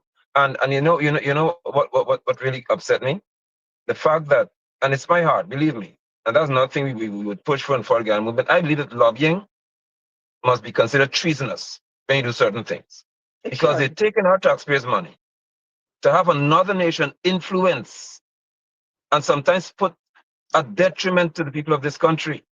If people don't care the things they're doing. And let me just put this out to y'all. If this lobbyist firm that they're taking our tax money and pay 10 is how much, $10 million a month, 50,000 US a month. If this lobbyist firm that the PP is paying could get 2 senators to tweet about Mohammed being in cahoots with Maduro and the Venezuelan, why y'all think that they don't have any pulls or any string or any connection in ICE or with immigration, the immigration authority over here? It goes way up the ladder. And there's 3 firms. There's 3 firms thus far that I've noted, and I've receipts. 3 firms that we are paying. 3 firms. Lobbying firms. So when I saw what they did to you, I said, man, this is the limit for me. It can't get worse than this. So you would certainly be here as one who would have stood consistently to fight for the rights of Guyanese. And look at where you are. And look at how long you've been standing for. Look at how often you're saying there needs to be representation. That's what you used for years, Melissa. You spoke to a very, very important point, which is representation. Because every person who's elected or selected to go to the House Assembly must represent people.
While they were not accepted in the initial stage in the polling stations, the personnel there went on with the process, and in my mind, that is not fair, right? So the situation as we speak warrants us being vigilant on the ground, ensuring our agents are not disenfranchised, ensuring our citizens are not disenfranchised. Once again, I urge every voter to come out, vote. Your vote is your personal choice. Your vote is for the right. So, all of Guyana, come out, vote in your numbers. Thank you. Yeah. Good morning. Good morning. You need a comment from me. Yes, sir. All right.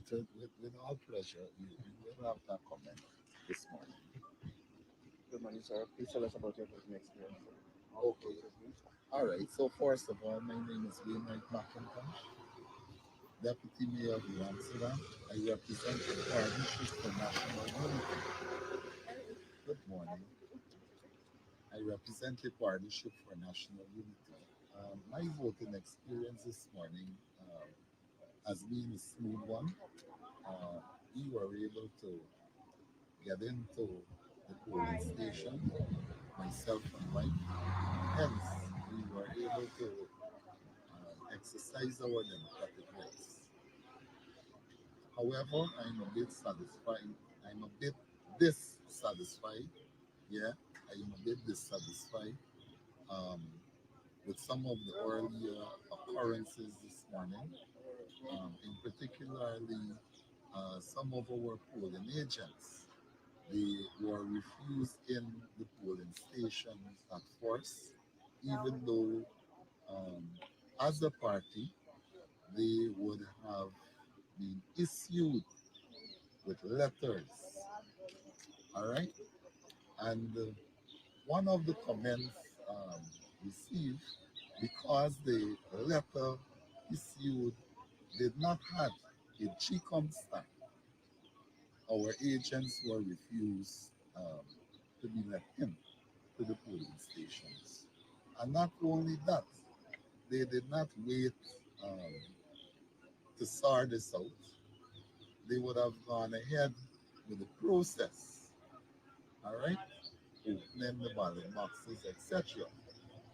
In my mind, I'm condemning such actions. I'm condemning such actions strongly, and this require for us as a political party to be much more vigilant on the ground. I wish to say, as soon as this issue was brought to our attention, we contacted the necessary persons responsible, and our agents, they were able to get into the polling stations. So I want to encourage every Ghanaian citizen, come out in your numbers today, come out in your numbers, exercise your democratic rights. Your vote is your personal choice. Your vote is your personal secret. Protection to vote. Oh my goodness. You know, Melissa, you remember Anil said for the first time in our history, Anil used the word xenophobia. He said they would not tolerate xenophobia. It was never used in Ghana's electoral history for 50 plus years. You know why? Because he said he knew very well there'd be people who aren't Guyanese who voting in Guyana. And Anil gave us the hint that they use, because as long as you live in Guyana for 1 year, from any Commonwealth territory, you have a right to vote. That's in our law, and it's crazy. So Bangladeshi, I know what they did. They went and chose people, and that's a racist P.P.P, by the way, and that's a fact. They went and chose people from Bangladesh and India and so on, but watch this, they refused to have Haitians come to Guyana. Exactly. For those of you who are living in Vryslus, this just came in. Like I said, Pastor Lorna, we're gonna be on this all day. So as I get reports, Melly, these people in Hope, at Hope East Coast Demerara, they are telling all the Black people that their names are not on the list. They can't vote at Vryslus Primary School. What is going on? She said, I didn't turn back. I walk in the compound and find my name myself. So I'm trying to get all the persons who they turn back help. Please post this so those who turn back from voting could see and come back. You see what these people are doing? Oh boy. We have to do something. I hope that all of the opposition leaders, all of you, you're viewing today and you're prepared to take a stance at least once. Stand up today. Don't play with Giga. Stand up today. Every Guyanese must have the right to vote. Stand up today, please. This is the last day we got to do this. I see, if they don't stop, major protests will erupt in this country because it's deliberate. They will create civil unrest. That's what they want to do because they know they lose. I think that is what critics and the Dancing and the Robinson, all of them have been pushing for, or trying to create a civil unrest. I think this is what they are like, because I can't understand what's the reason for all of this that's happening. Yeah, they've done so much to try to provoke a response. Even Anil's statement, and that's my African thing today, my God. Because even Anil's statement about coffee was an upstanding outstate, it was on purpose. He wants to create an issue because they know that once there's disturbance, then Irfan could easily say, listen, there's a state of emergency, we have a problem, and they maintain control of the country. That's the plan, but it's not going to work. Another thing It's not going to work. Another plan I'm hearing they have in place is to have, when the vote is tabulated, to have no recount, to swear in right away, and then drag out the recount process, carry out to court and all of that while they still govern for the next 5 years. So I'm hoping that these parties have things in place for that as well. Yeah, well, remember I was telling you that I was meeting with some Guyanese who came in, and that's why it touched my heart so much. I have the supporter for the Ghana movement who called me last night, and he said, I am boarding a flight at JFK to head to Ghana to vote. A lady from Barbados went to our final briefing. She said, I stayed in Guyana to vote. There are those who have seen the drive and the plans of the Guyana movement and just what we represent. They said, we cannot help but vote. So it is not about who was outside.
What life has begun so young. And I see the video, the father come out and make a video yesterday said, I'm encouraging all of you to go out and vote for Mohammed.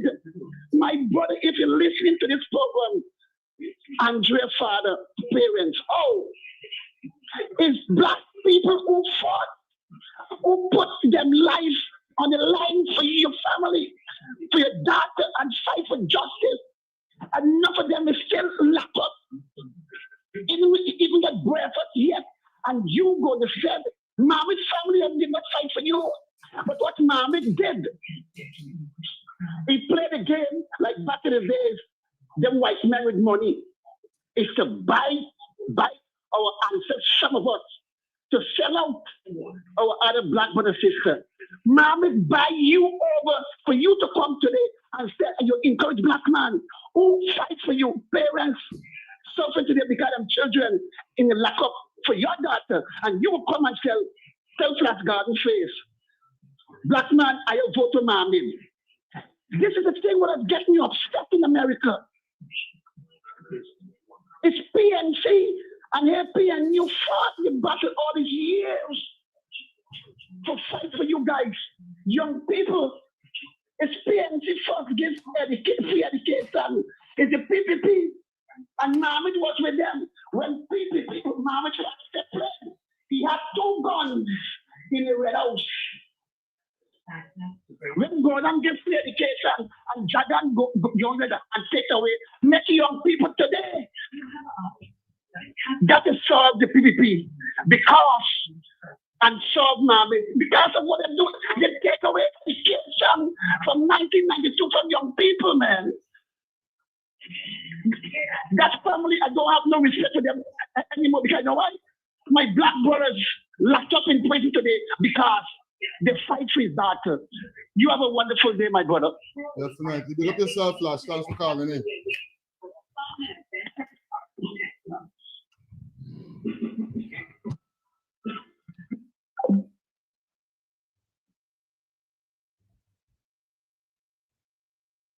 Polling agent called me to say, you know, these people hired everybody that are not experienced, but no experienced Exactly. polling agent. They purposely did that. Elections Day, right? Welcome to everyone. Welcome to everyone on the live right now. If you haven't already taken a couple of seconds, take a couple of seconds, buddy. Thumbs up this live. Let everybody know that Delta 9 Media is live and we broadcasting all day, keeping you updated with everything that's trending right now, everything that's going on with the elections, right? Definitely. So take a couple of seconds, thumbs up this live so that everybody will see it in the algorithm. Right over here on Delta 9 Media, keeping you updated with everything is Movement Mondays, Election Mondays, right? And right now, Melly Mel and the Honorable Mr. London is on the screen. In a little while, we're going to hear from the Honorable Leader of the Opposition. He will be giving us a presentation explaining certain details about policy and everything regarding the elections. If you haven't subscribed already, subscribe. It costs you nothing to stay connected with Delta 9 Media.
Anyhow, people, So my let's be friends, honest.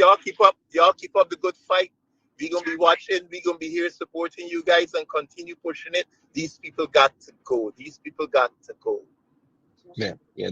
Thank you so Thanks much. again. And you're most welcome, brother. And they brought in a whole batch from Suriname too. They were lining up yesterday and distributing them across the country in buses. I have the Brazil, they video to brought them prove in it. from Brazil, Brazilians. Venezuela, That's right. every way. All right. Um, so we have a very long and interesting day, but I still believe that in the will of the people. I believe in the strength of Guyanese, and I believe that Guyanese would have been quiet and took so much for so long that they decide today will be the day when they end this madness. So it would not go down nicely today. And Bart and if I know that. It would not go down nicely today if people just accepting anything. They're going to stand and they're going to demand the right to vote, and they should do that. They So should do let that. me. So we're calling on So every agent to stand on behalf of the people. this is at Buxton Middle Walk. Let me get a number. Yes. So we should have agents out there on the coast. Because I'm in London right now. But I know we have agents in Region 4 for sure.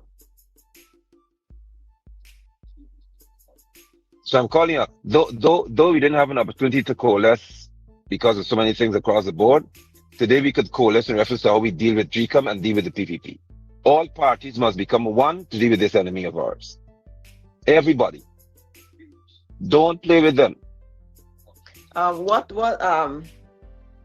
they gave out? You all had any updates on the joint service vote? You heard anything as it relates to what happened, what took place? Well, Vishnu Prasad is not being very clear in reference to what happened. But the last we heard is that they said, well, this discrepancy they had with 2 extra ballots in one place and 1 less. They said, well, if the agents across the country discover an extra ballot somewhere, just make it known, and they put it in the boxes. So that's what the commissioner said is the best option in this case. But I said to people that if it could go wrong with the joint services, what would happen in reference to the general population? And it didn't go wrong; it was planned to be wrong. All right, because the polling agents working on that, they say, how would you not? How can they be a case whereby for just so few voters we can't get it right? And then let's not forget the ballot box issues and accidents. Ballot box issue, Babi's the bus had an issue. In Linden, they had a minor accident with the buses carrying ballot box again. Then, of course, on the Guyana River, which is very, very serious. Where gunshots were fired from the border. So there's something about these ballot boxes and these elections here on the P.P.P. that we have to pay careful attention to. Listen to this that I just received. I am presently traveling in a bus from Suriname to Guyana. There are 21 other passengers in the bus, all of Indian descent. Majority were picked up from a village referred to as bus camp. And we are traveling. They were all asked to present their ID and to verify their phone numbers, their Suriname address, and their place of voting. At least 2 persons does not have their Guyana ID. Arrangements were then made to get them to their respective place of voting and to return them home same day. The passengers then asked about payment and was told that after they vote and they show the ink on their finger, they will be given 20,000, which I believe to be Suriname money. The money will be paid by the bus operator known as Speedy. Oh my God. Oh my. So all of this is coming in, right? All of this is All of happening this. all over. All of this. Yeah, and what I want guys to pay attention to is if anybody could pay you to vote for them, think about how corrupt they would be under any other circumstance. Because it's an illegal act. So if you start the whole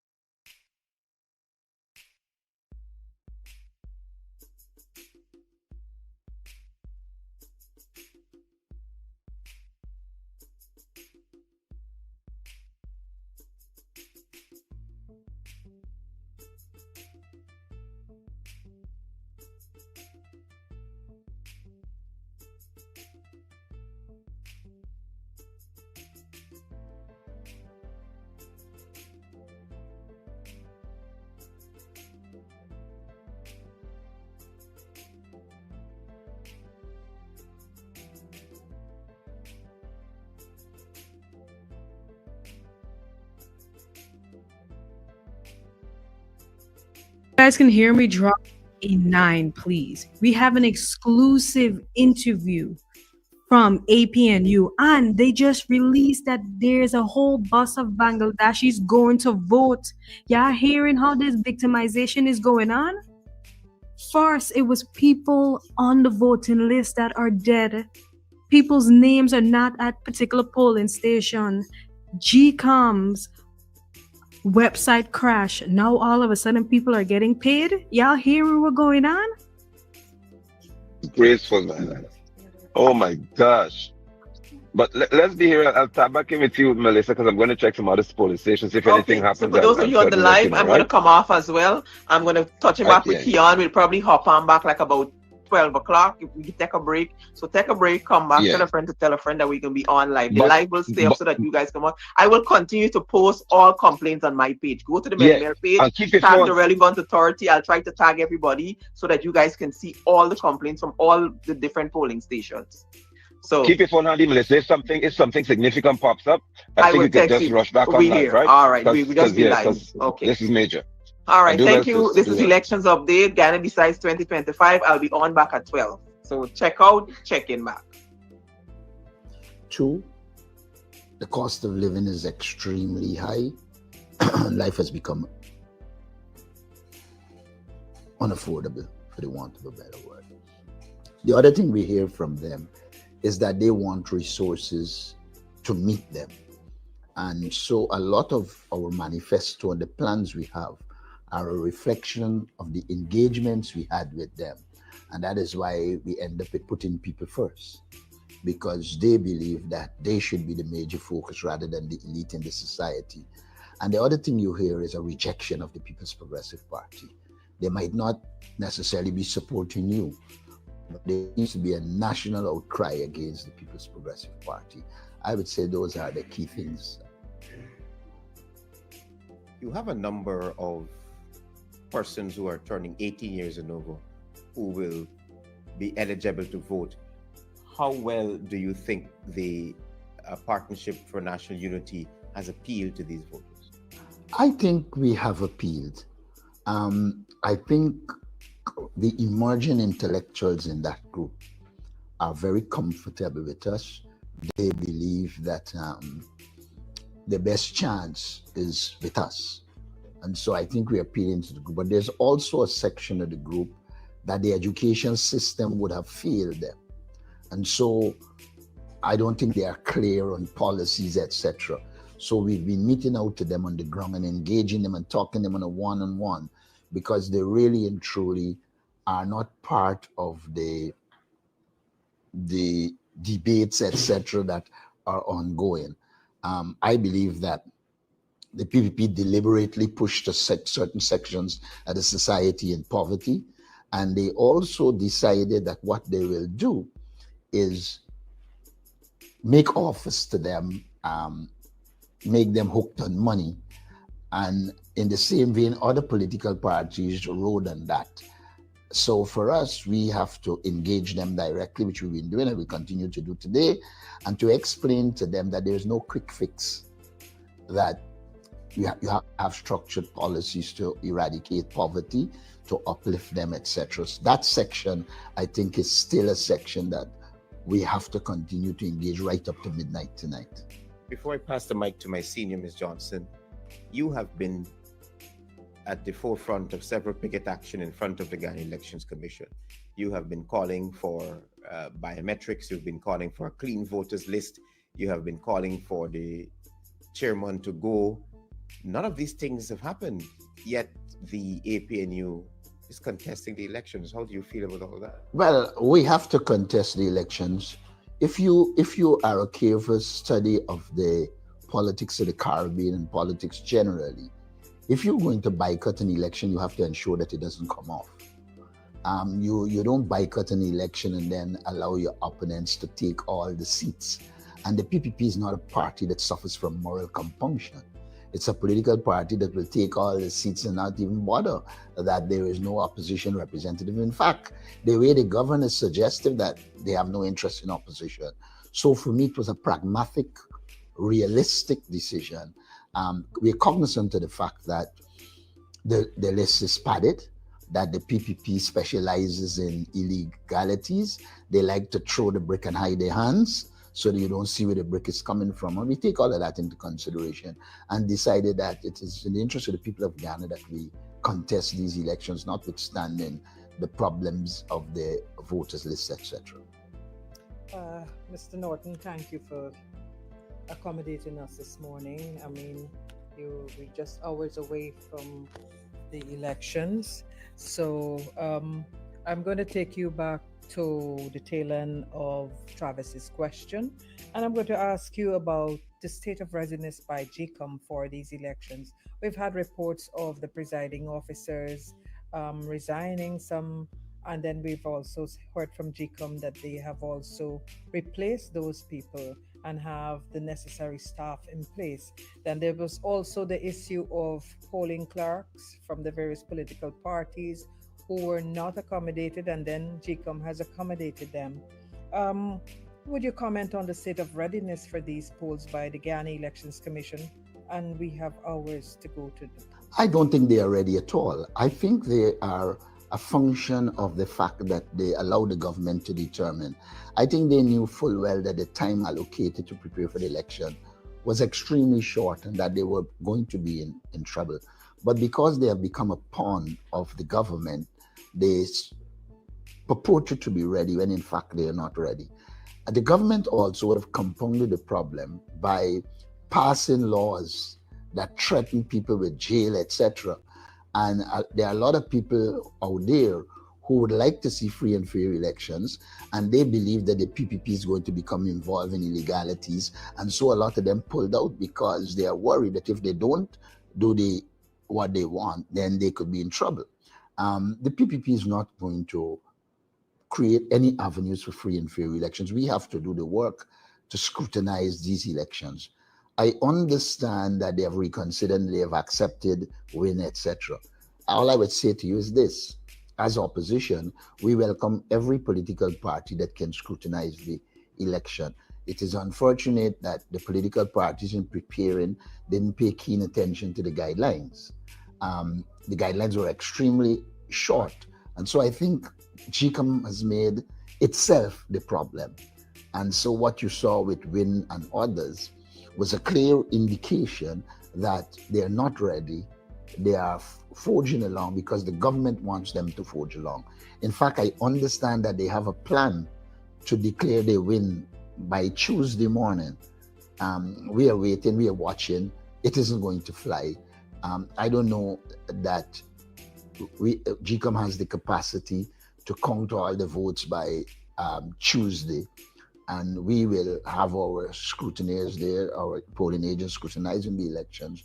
We will monitor it and we will take action as early as is practically possible. How efficient is your communications with the outlying areas for you, that is the A.P.N.U, to have an idea of how the votes went before GECOM, or have an idea of how the votes went across the country, given you would have statements of poll posted at the various locations at the close? We have a mechanism to instantly transmit that information. Of course, as is normal, we will have a command center that is receiving all the information and analyzing all the data. I would say that we are well positioned to be able to get all the statements of polls in and to be able to determine what the situation is. A.P.N.U has been dogged by statements of poll issues from the last elections. Given that and your stated position just now, how early can you as a party say that we've lost, we've won, or are you going to await GECOM's declaration? No, I don't think we will await GECOM's declaration. We will put together our information and make our declaration at the earliest possible time.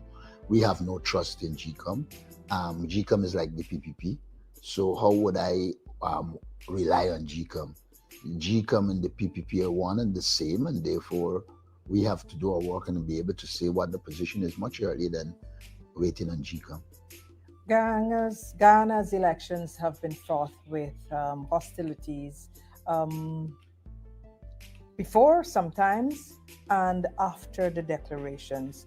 What can you tell Guyanese? And I'm not talking to here only to your A.P.N.U supporters. I'm asking you, what can you say to Guyanese as we are headed to the polls and with hours to go? I would say to the Guyanese public that we have placed before you our manifesto. Through our public meetings and engagements, we have outlined to you very clearly where we intend to take Guyana, and that we anticipate you will vote for the A.P.N.U. We will proceed to say to them that we have shown, at least since I am leader, that we were prepared to allow a parliamentary process to take its way. We didn't become involved in street protests, not that we lack the ability to, but we thought that let us give the electoral approach a chance. While we're doing that, we're recognizing the shenanigans of the People's Progressive Party and their attempts at rigging. We've seen their total control of the Elections Commission. And so while we want to see parliamentary democracy working, we're not prepared to sacrifice the free and fairness of the election at the altar of parliamentary democracy. Put differently, we hope there's a free and fair election. We participate in it. We expect that the actual results will be delivered. Any attempt to rig the elections will face the consequences that they deserve. We refuse to sign the code of conduct, but we have agreed that we'll conduct ourselves in keeping with it. But we refuse to sign it because all the institutions in the country, including the Ethnic Relations Commission, they have all been compromised. We have no trust in them. So I would say to the Guyanese people, hold your breath. Let's hope that the elections are free and fair, but be prepared that if they aren't, it isn't going to be business as usual. My final question to you, sir, at this time would be, what makes you, Aubrey Norton, the candidate to be president, and what makes A.P.N.U the party to lead this elections? Let me start with the A.P.N.U. I believe we have put together a group of people that can be considered professionals. They have the academic and professional experience. I can say to you as well, a lot of the things in our manifesto outside of the professional paradigm are things that emerge from our engagement with the people of Guyana. So in large measure, the A.P.N.U sought to sit, engage people, the average person, engage professionals, and then try to mirror their interests and work with them. And I would say it is from that emerged the view that we must put people first. And since it is obvious to all that we are putting people first, I think then the A.P.N.U should be the political party of choice because of its policies, its programs, and the projects it intends. As it relates to me personally, I'm of the view that there are a number of things that qualifies me to be the presidential candidate. First, I will put the fact that I am on the ground, engaging people. I consider myself to have come from humble upbringing, and I've also consider myself to have not been carried away by raw power. I bring some amount of what I call morality to politics. I'm not one who believes that everything about politics should be dirty. I believe that there is scope to develop morality in politics. I want to be in the forefront of that. I think in terms of academic qualifications, I cannot be questioned. I think that throughout my life, academically, I was able to do what was required. I've not been involved in anything outside of the confines of the law. All my qualifications, etc., can be established by just going to the University of Canterbury or the University of Guyana, and it could be established that. I also believe my integrity is critical. I've been around for years. I've seen people try to bribe me, and I've refused it.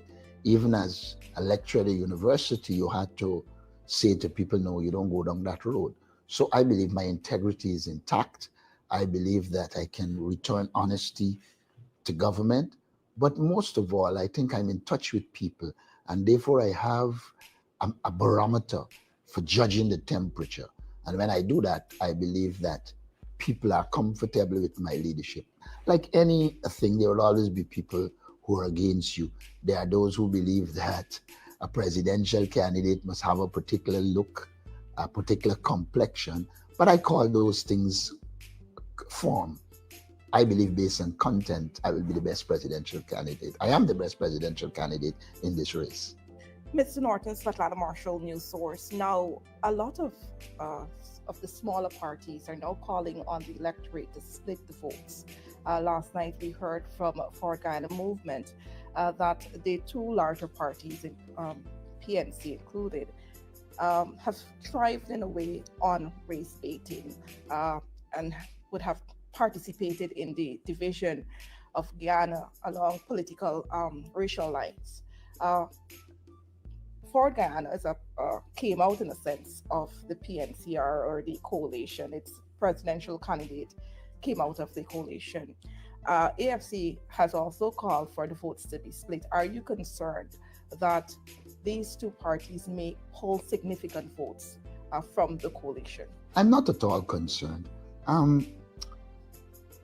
In the case of Forward Guyana, I won't offer too much of a comment. I don't think they've arrived at a point where they can impact the outcome of these elections. The A.F.C has some historical background, etc., but I believe the best of the A.F.C would have endorsed the A.P.N.U and part of the A.P.N.U. And so I would say to them, look, I think it is in your interest to talk about splitting the votes. But if we are looking at Guyana and looking at the political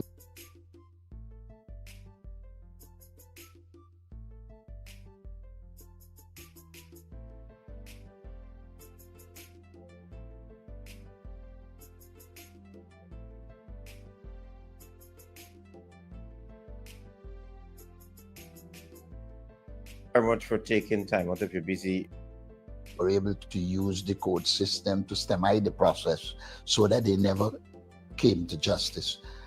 You always have this problem in a society like this, where the laws don't give you the power, and there is scope in the law for he who has wealth to employ the best lawyers and succeed. We have to block those loopholes, and we also have got to engage people, the people we make ministers, etc. We have to keep monitoring their moral compass. Because you see, you can appoint somebody now, and then offers are made to them, and they can compromise themselves. We have to avoid that. I am well aware from my own experience when I became presidential advisor, how people come to you with all these offers, and they have this view that everybody's up for sale. We have to ensure we find the right combination of people who cannot be sold or bought, and push with them, and very early remove from the system those who have the proclivity towards corruption. I want to take you back on your manifesto and talking about putting people first. I heard you mention about talking to professionals and all the professionals in order to gather information to put in your manifesto. What about the common man, woman, boy, child, girl? What about them? Aren't their opinions as important as the professionals, the academics? Yes, in fact, I did say that. We went from region to region, person to person, and engaged them and got from them what are their real concerns. And that is why we say this is a people-centered document, because yes, we had the professionals to give us professional advice, etc. But the ideas for it came from the ordinary man out there. Excuse me. All right, Mr. Norton, my two last questions for you.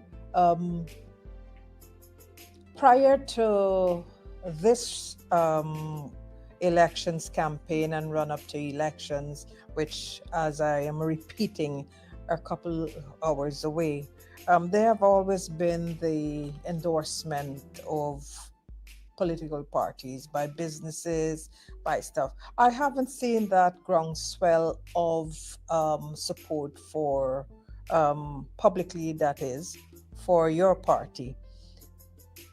Is this a concern? No, it is not. In fact, very early as the political leader of our party, I made the pronouncement that I prefer to go into the election from the contribution of small people rather than go committing to big business people. And after you're in the electoral, after the elections, you win the elections, then you're obligated to them.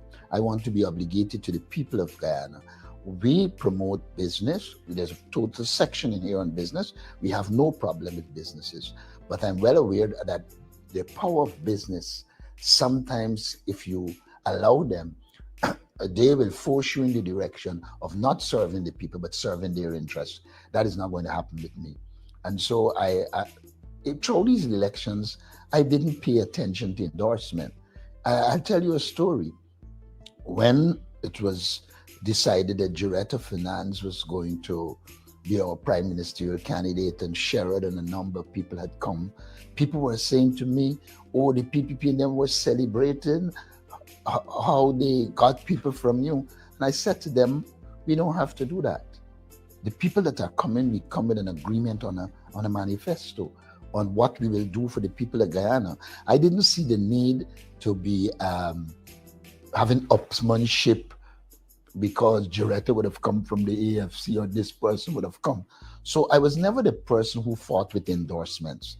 I fought with meeting the people, engaging them, understanding what they want, and obtain people's support rather than individual support. Any individual for filthy lucre can say they support you, but then it is not you they support. They're supporting their interests. They're supporting their willingness to get rich. I wasn't going to go in that direction. I was always bent on focusing on the Guyanese people and let the Guyanese people endorse us rather than individuals running out. I've seen individuals who would have endorsed, and we welcome it. But what I'm saying to you, we didn't have an approach of asking people to endorse us. We had an approach of engaging people, understanding people, reflecting their interests, and then let them automatically endorse us by the actions that they place support. There always been the issue since Exxon came to Guyana of uncollected profits, uncollected taxes, and more so that the company is getting much more than the country. And I have two words here: Exxon Guyana, an albatross or a godsend? Might be a combination. You see, nothing in this world is straightforward. Everything in this world has negative and positive. There is no doubt that Exxon is a positive in terms of coming and ensuring that we get the oil out of the ground and make money from it. But also there's the negative of the time at which we signed the agreement. We were short of oil. Exxon had the advantage, and that ended up being a negative for us. Like I've said, and it's in the manifesto, we will engage Exxon with the aim of ensuring we get the most benefits for the people of Guyana. Add to that the fact that we lack the institutional capability to actually monitor Exxon. Years ago, I wrote an article, an academic article in a journal, I don't remember now, on the article was entitled Multinational Corporations Beyond Diatribe. We have to go beyond the diatribe. We have to go now and increase the capacity of this country to audit Exxon, engage professionals. I've got schoolmates who work with Exxon, engage professionals across the country and in the diaspora to help us to increase the benefits while at the same time ensuring Exxon could operate in the society, get a reasonable return, but don't become an albatross around the neck.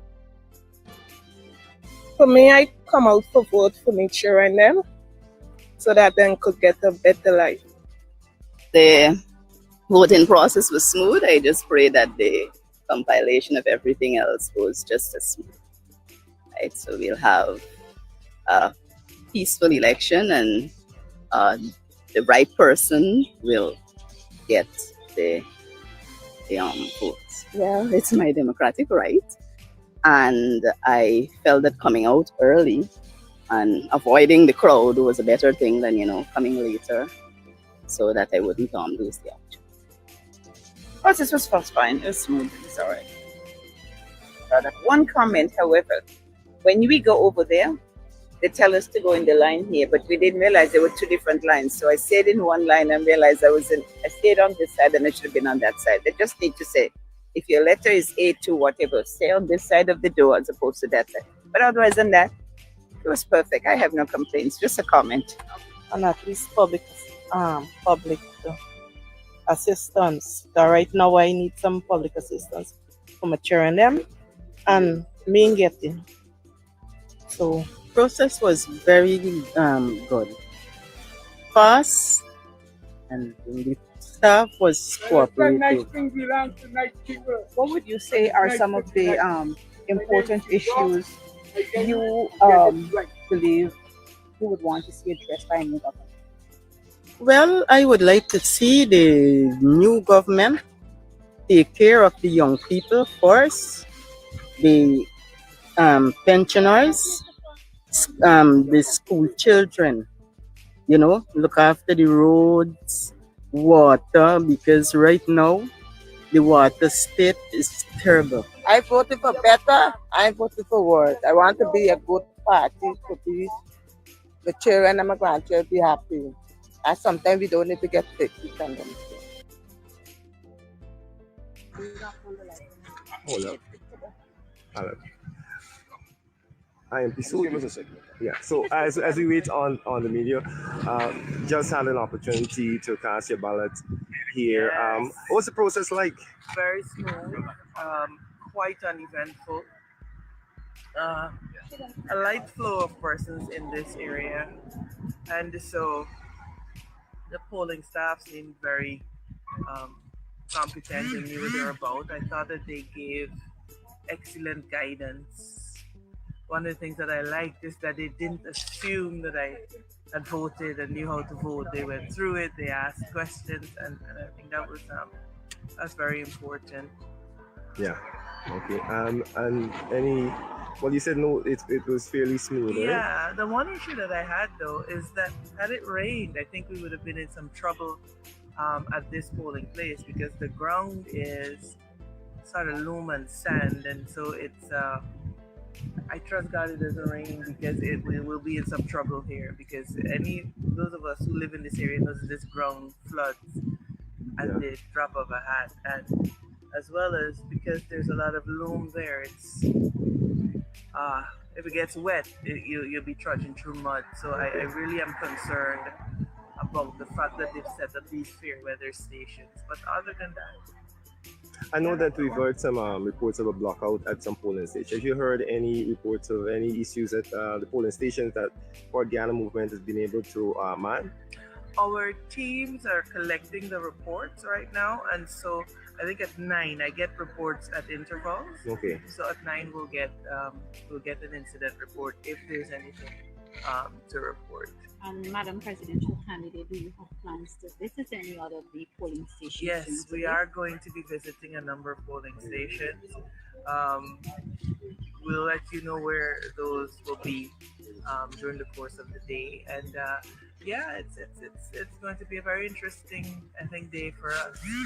I'm hopeful that we get results sooner rather than later. I'm hearing Vishnu Prasad saying 4 days. I'm not sure. I think 4 days to count less than 800,000 votes, but here we are. All right. Yeah, Go sure.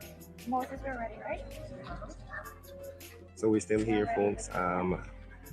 Presidential candidate of the Fort Guyana movement is engaging with members of the media at the polling station. And so we got a few more questions for her, though, because I'm interested to hear her thoughts on the police asking us to move from outside the polling station. Yes, I'd like to hear your thoughts on Right. that as soon as the members of the mainstream media are ready. As soon as they're done, we'll have response from her on that question. Right. But we're still going to go live as the members of the mainstream media poses Yeah. Their question. pose their questions to her. So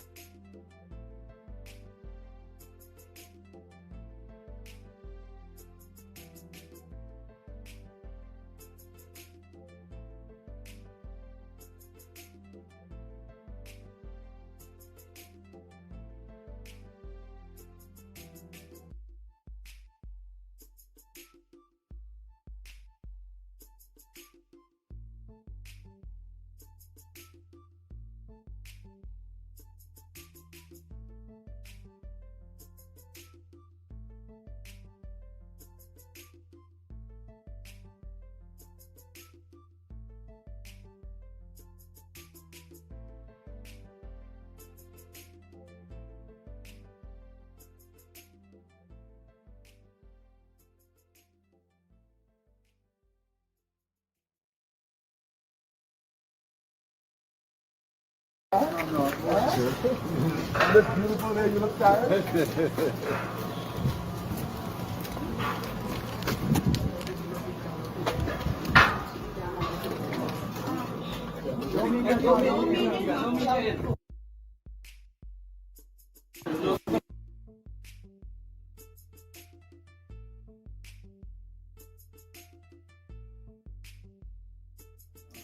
Mic test, 1, 2, 3.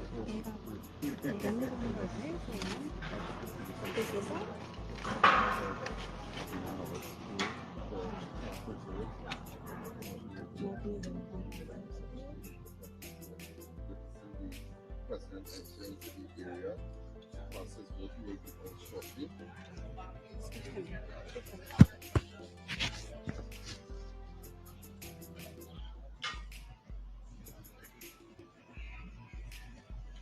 Good morning. If you are now joining us, I.N.O.S is coming to you live from the Leonora Technical and Vocational Center, where President Dr. Mohammed Irfan Ali has just arrived to cast his ballot on Election Day. He's accompanied by First Lady Mrs. Arya Ali, and they are about to enter their specific polling station, as you can see on your screen.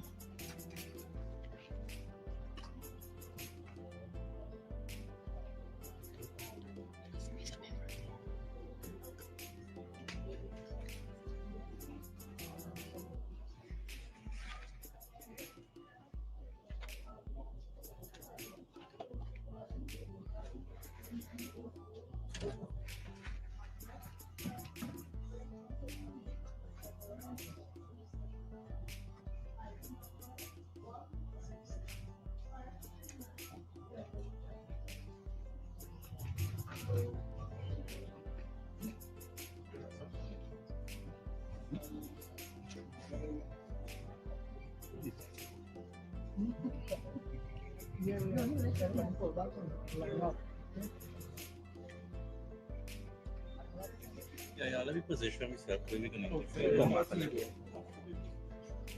Come back. Nothing is on right there. No, but let me just stay here. Come at location now. Yeah. Okay, so President Ali is in polling station, most likely in a polling booth by now, casting his vote. Of course, according to reports this morning, the voting process has been predominantly smooth at most polling stations across the country. So a similar situation is expected here at the Leonora Technical and Vocational Center, where it is expected that this process will also be a smooth one. So we await President Ali's return from casting his ballot.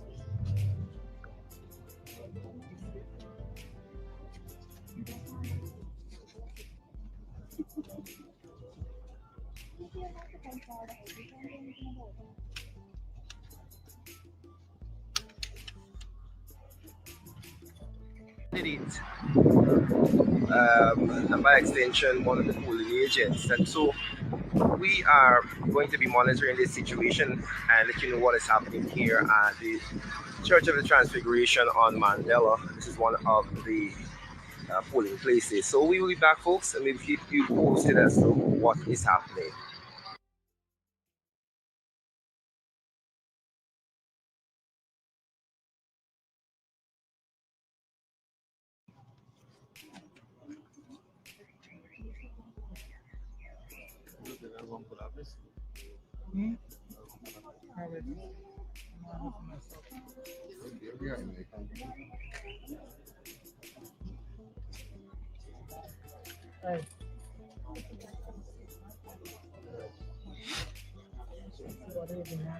What you're seeing here are a few other voters who are already in the polling station making their way out.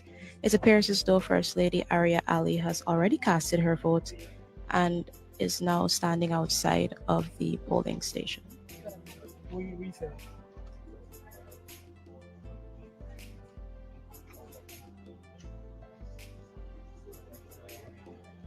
Right there, we can see the First Lady has exited the polling station, and now we await President Ali's return from casting his ballot.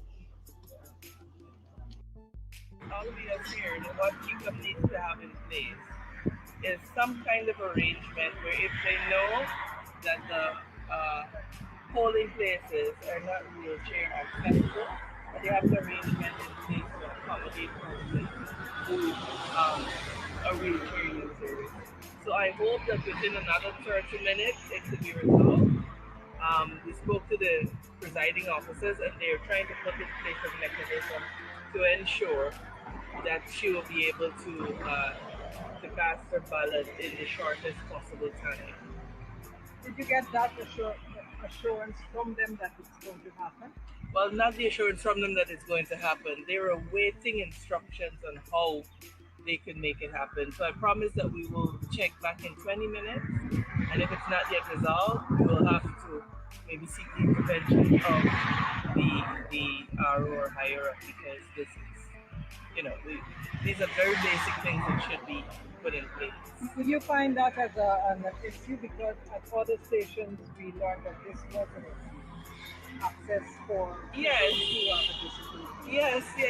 We have at least 2 other reports that there is an issue there. For example, the polling place that I was at in Exxon that I voted at is sand, so there's no way a wheelchair could be pushed through to slog through that.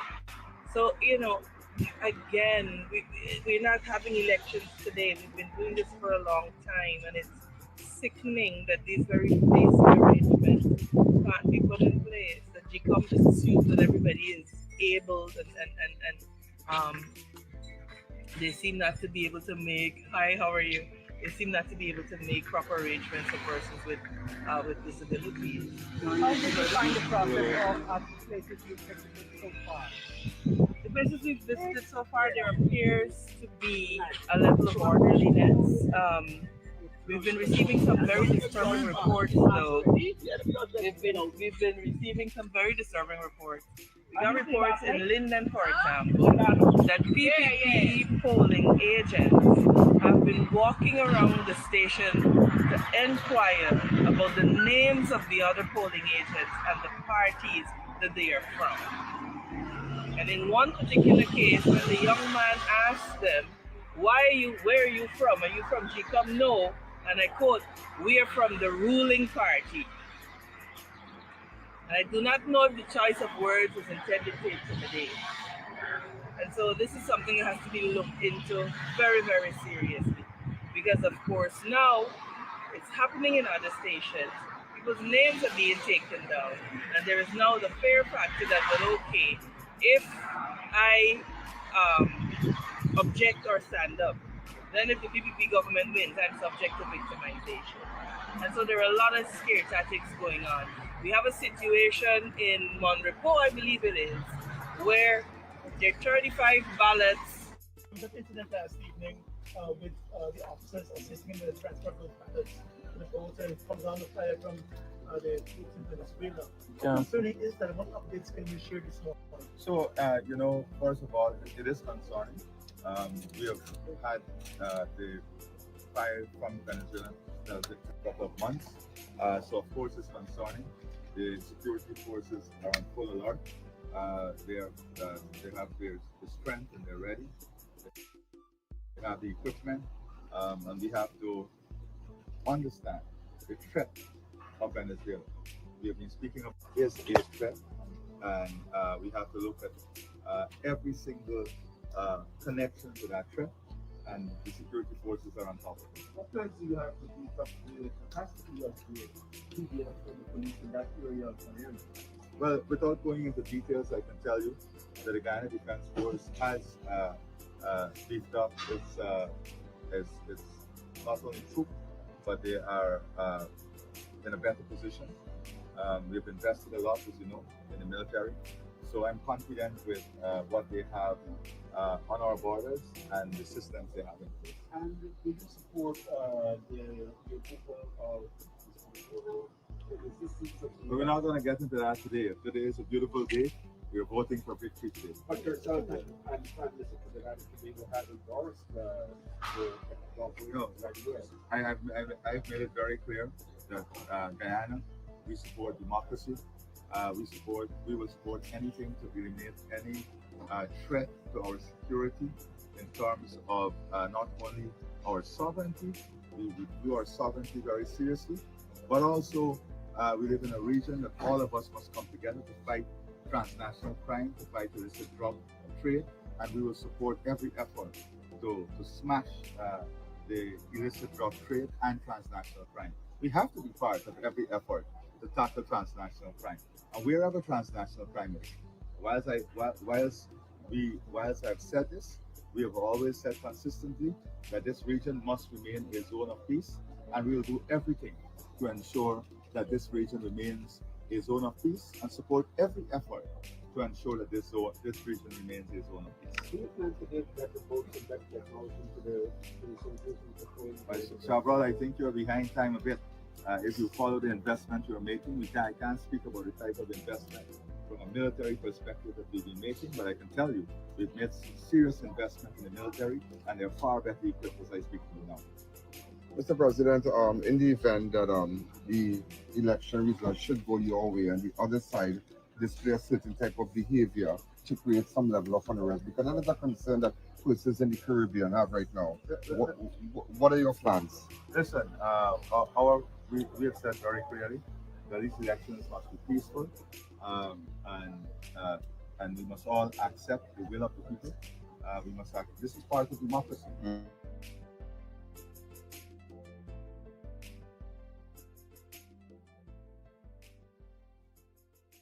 One love there tonight, family. Who's the way with asking questions then? Mr. Ian Allen? Y'all are going on there? Madam President,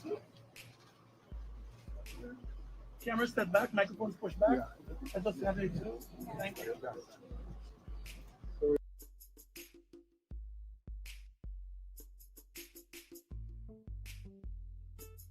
35 ballots from a different area there. And so there clearly was a problem with the manual sorting method that they used. So these are all of the couplers that I've had so far at my 9 o'clock briefing. We of course know that there's blackout at some schools, there's massive discomfort in terms of the heat, etc. So all in all, what you're getting is that GECOM does not appear to have the systems in place for these elections. This is what we've been talking about ad nauseum. All right. Thank you. All right, and folks, we had there Manzo Walton is there, and yeah. All right, so we're gonna end now. We're gonna be back in just a bit, folks, as we visit other polling stations. Stay tuned. Stay tuned. As you can see, one of for Guyana movement candidate who is wheelchair bound. I don't know if they've been able to sort the issue out with her accessing the polling station that is upstairs at the building in the back. And so we're waiting to see if the agents or the presiding officer is able to intervene in this matter, because of course she came to cast her ballot, and her polling station is upstairs. I will find out now if she was able to do that. Pauline, you able to get through? No, nothing as yet. So what did they say? What? What did they tell you?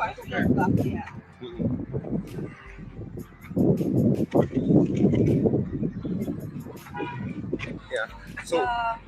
Good morning, good day, everyone. I came here to exercise my democratic right to cast my ballot. However, my polling station is located of my polling booth in the second floor of my polling station.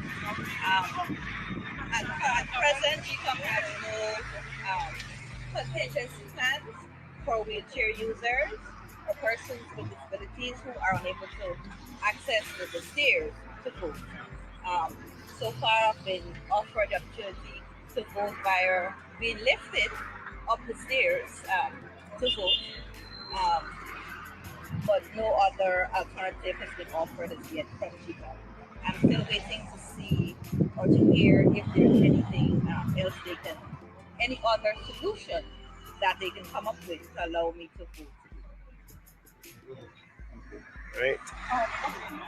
My name is Pollyann. HOLLYANN.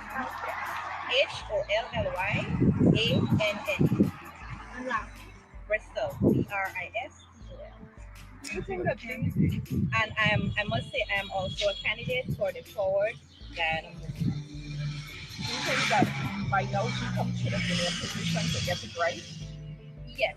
In 2023, the GCOPD, the Guyana Council of Organizations for Persons with Disabilities, we would have fielded an observer mission, and we would have reported out to GECOM all of the difficulties, all of the challenges that PWDs face on election day in terms of infrastructure, no braille ballots for our blind voters or language interpreters.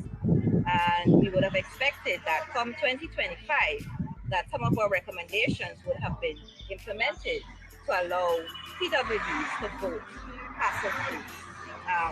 In 2023, this polling station was considered accessible because all of the polling booths were located on the ground floor. However, in 2025, they've placed some of the polling booths on the upper floor, so they are currently disenfranchised. All right. Is Miss Holly-Ann Bristol, candidate for the Forward Guyana movement, who is unable to access her polling station. She is a person with disabilities. Of course, she is wheelchair bound, and she showed up here to vote. And she is not able to access that upper flat of the back building. As she mentioned, in 2020, all of the polling stations were located downstairs. This year, some of the polling stations are put upstairs, and her name is upstairs. And so, unfortunately, she is not able to cast her ballot because there is no access for her to get to the top floor. I think what she had said is that GECOM had offered to lift her up, but of course, that is a option that poses some danger for her. So I don't know if she is agreeing to be lifted. I think some other mechanism may have to be put in place as you can. Ability to vote. So first, tell us about your experience voting. It was okay. It was smooth. Everything go nice. And it's still early, but we hope that the day can be a better day and everything goes smooth. And whatever the result, we asking everybody to accept it and that we move on, building the country to a better stage. Sure. So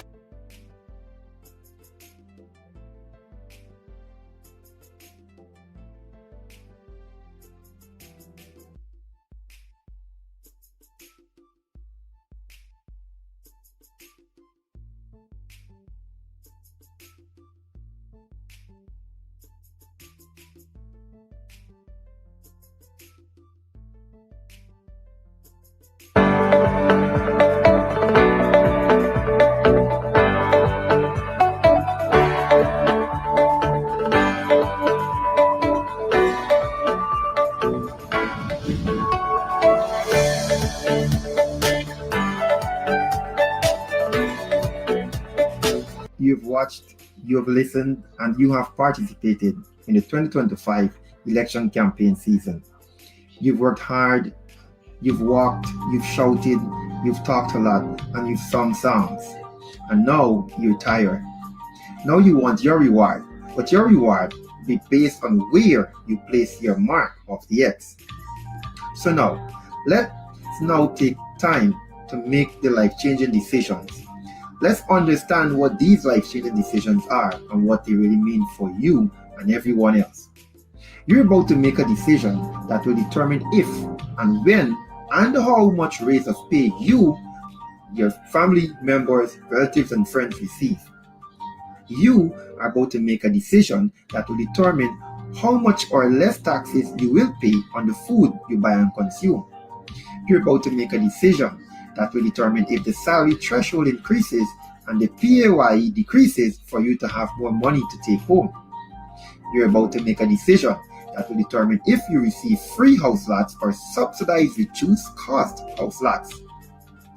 You're about to place your X to make a decision that will determine if the government will implement social services like subsidized rental assistance. You're about to make a decision that will determine if your government will subsidize most of your medical benefits. This decision you're about to make will determine if you continue to receive blackouts, high cost of living, concussion roads, police brutality, and murders, and political victimization. The isolation and silencing by the government of especially of the media and Amerindian peoples. Your vote, where you place your X tomorrow, will determine which of these benefits you will inherit. So here, I will present a breakdown of what each political party is offering you for your vote. Remember to vote wisely. Now let's begin. Here is what the People's Progressive Party Civic campaigned around and has to offer you. They're saying that they're going to give you more direct financial and quality of life promises. These promises are backed and supported by their regular one-off cash grants. The P.P.P promises more cash grants. They promise that the Because We Care cash grant will be doubled to $100,000 per child, plus there'll be an additional transport grant of $100,000 per child. The P.P.P promises that public assistance and old age pensions will continue to be climbing, but they have not given a figure. Utilities and cost relief. The P.P.P promises no new taxes, maintaining fuel and utilities. One of the most important tasks a citizen qualified to vote has, because it has a determinant effect on our future. So I think it's very important. You found the process to be smooth? It's smooth but slow. I think we could do with some more speed in the whole process, particularly with elderly people standing in a line and so on and so forth. Maybe there should be some facility to look at people who are not so strong to get them to vote quicker and so forth. You just saw someone passing out there. So that's the only thing. But otherwise, I think it's going smooth at this point in time. You came out here with your entire family? Yeah. That's normal. Every election we do that. We vote together. What would be your message to Guyanese to be? To vote, those who voted to vote, to be peaceful and to respect the verdict of the people when the vote is counted. That is what I would say. That we must respect the collective intelligence of our people to do the right thing. The materials, higher mortgage ceilings, and subsidies for low-income and first-time homeowners. The P.P.P also plan to clear the backlog of house lots applications and to ramp up core homes and young professional homes and upgrade community infrastructure. All of these promises that the P.P.P. are promising you are the very same promises they promised the last time when they went to the elections. So why are they still promising the same things? It means they have not fulfilled these promises before. Remember to vote wisely. Jobs and economic access.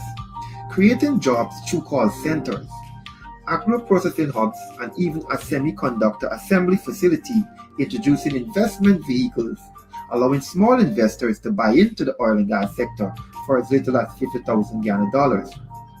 We've all seen and we all know what this have done in our society today. It's me, my friends, and my family. This year, he said, yeah, it's supposed to be in jail. What? These two workers are speaking in Hindi. They're working for Geico. I don't know. What? Hey, guys. Let me find out. I thought it's just Kali Sparrow they're working for. Hey, my friend. You're from India or Bangladesh? Which part of India? Which part? Delhi. Delhi. Yeah. Nice to meet you. Yeah. And how long you here for? Yeah, 1 year. You here for 1 year? Yeah. You voting this year? Yeah. You are? Okay.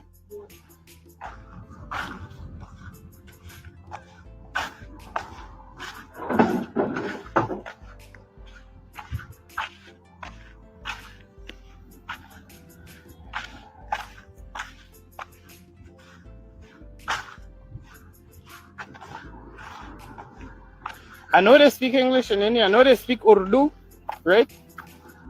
But the man understand English. You hear though? I gotta go back and screen record though. I hope you hear though.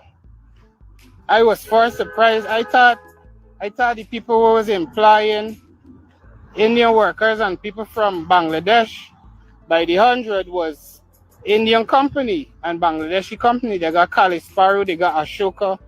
I didn't know the government stashing some of them in we own contractor firm. Like how before Guyanese get a worker. I understand the man say he's from Delhi, India. You just see I had the cameraman. The man say he's from Delhi, India. And I asked him how long he's been here. He said he's been here a year.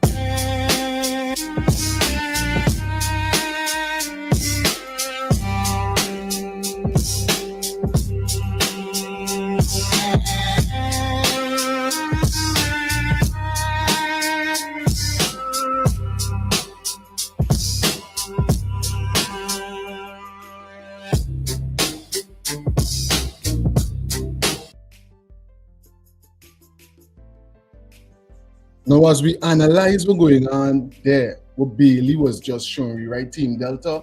As we analyze what Bailey was just presenting to us, what about this? Who remember this situation is what went down with the largest bus ever in the history of Bangladesh? Who remember that?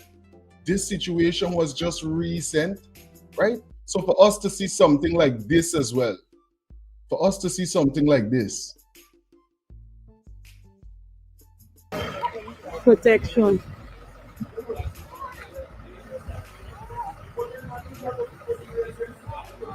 This is the bus of Bangladeshi. They came, they come to Diamond Secondary School to cast their votes. They're Diamond Secondary School. So, we're dealing with this. Protection.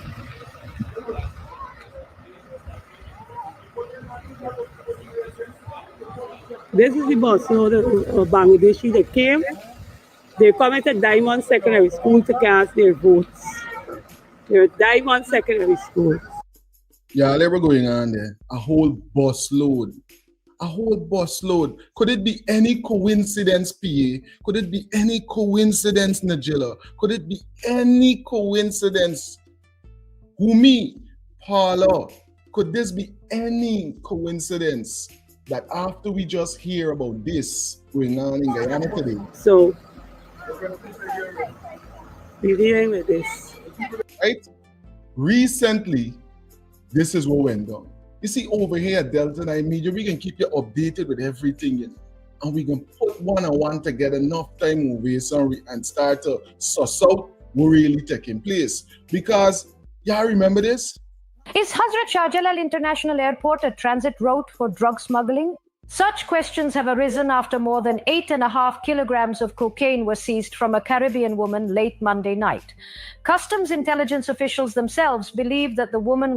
So, we're hearing about a bus full of voters, allegedly from Bangladesh, And then we're hearing that recently they had one of the largest, not one of the largest bus in the history of the country in Bangladesh, and it was caused allegedly by a person of Guyanese origin, right? A person with Guyanese heritage.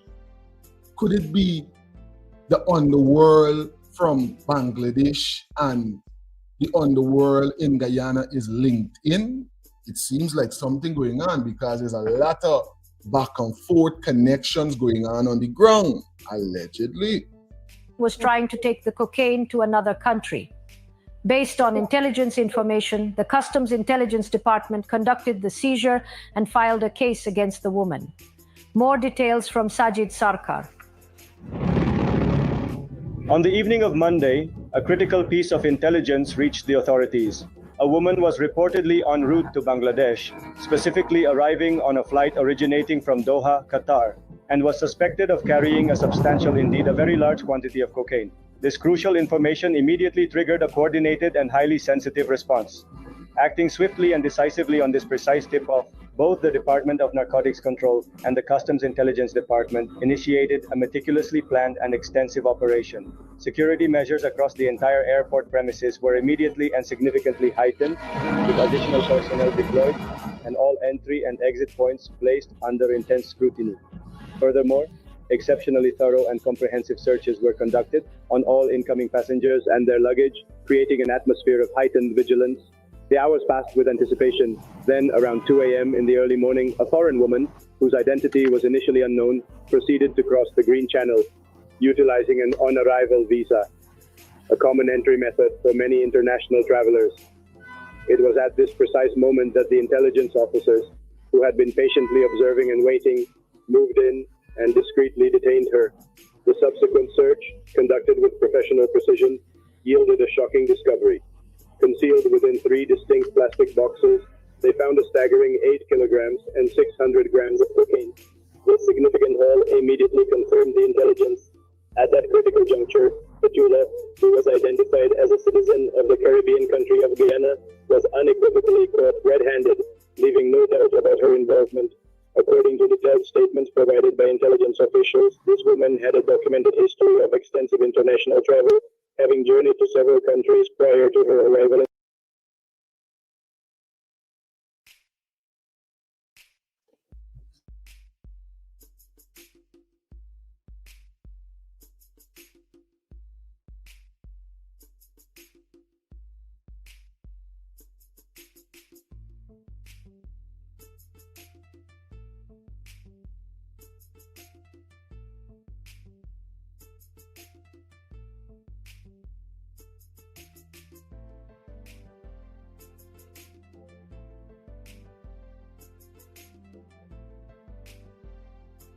the box,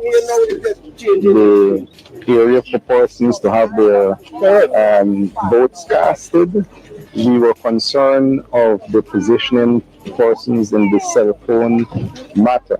So those things were brought to the attention of the GECOM representative, and they've started to correct those things. So those were some of the things that we noticed, but otherwise than that, the process so far is okay.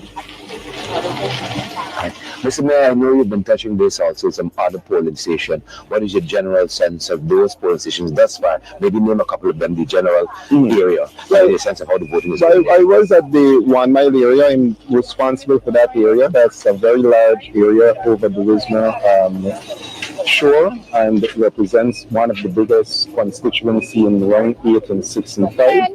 And I want to say that we are prepped, our agents from the A.P.N.U. We have eyes on every one of our polling stations, at our polling places, and at every box. So we intend to stay vigilant on the process.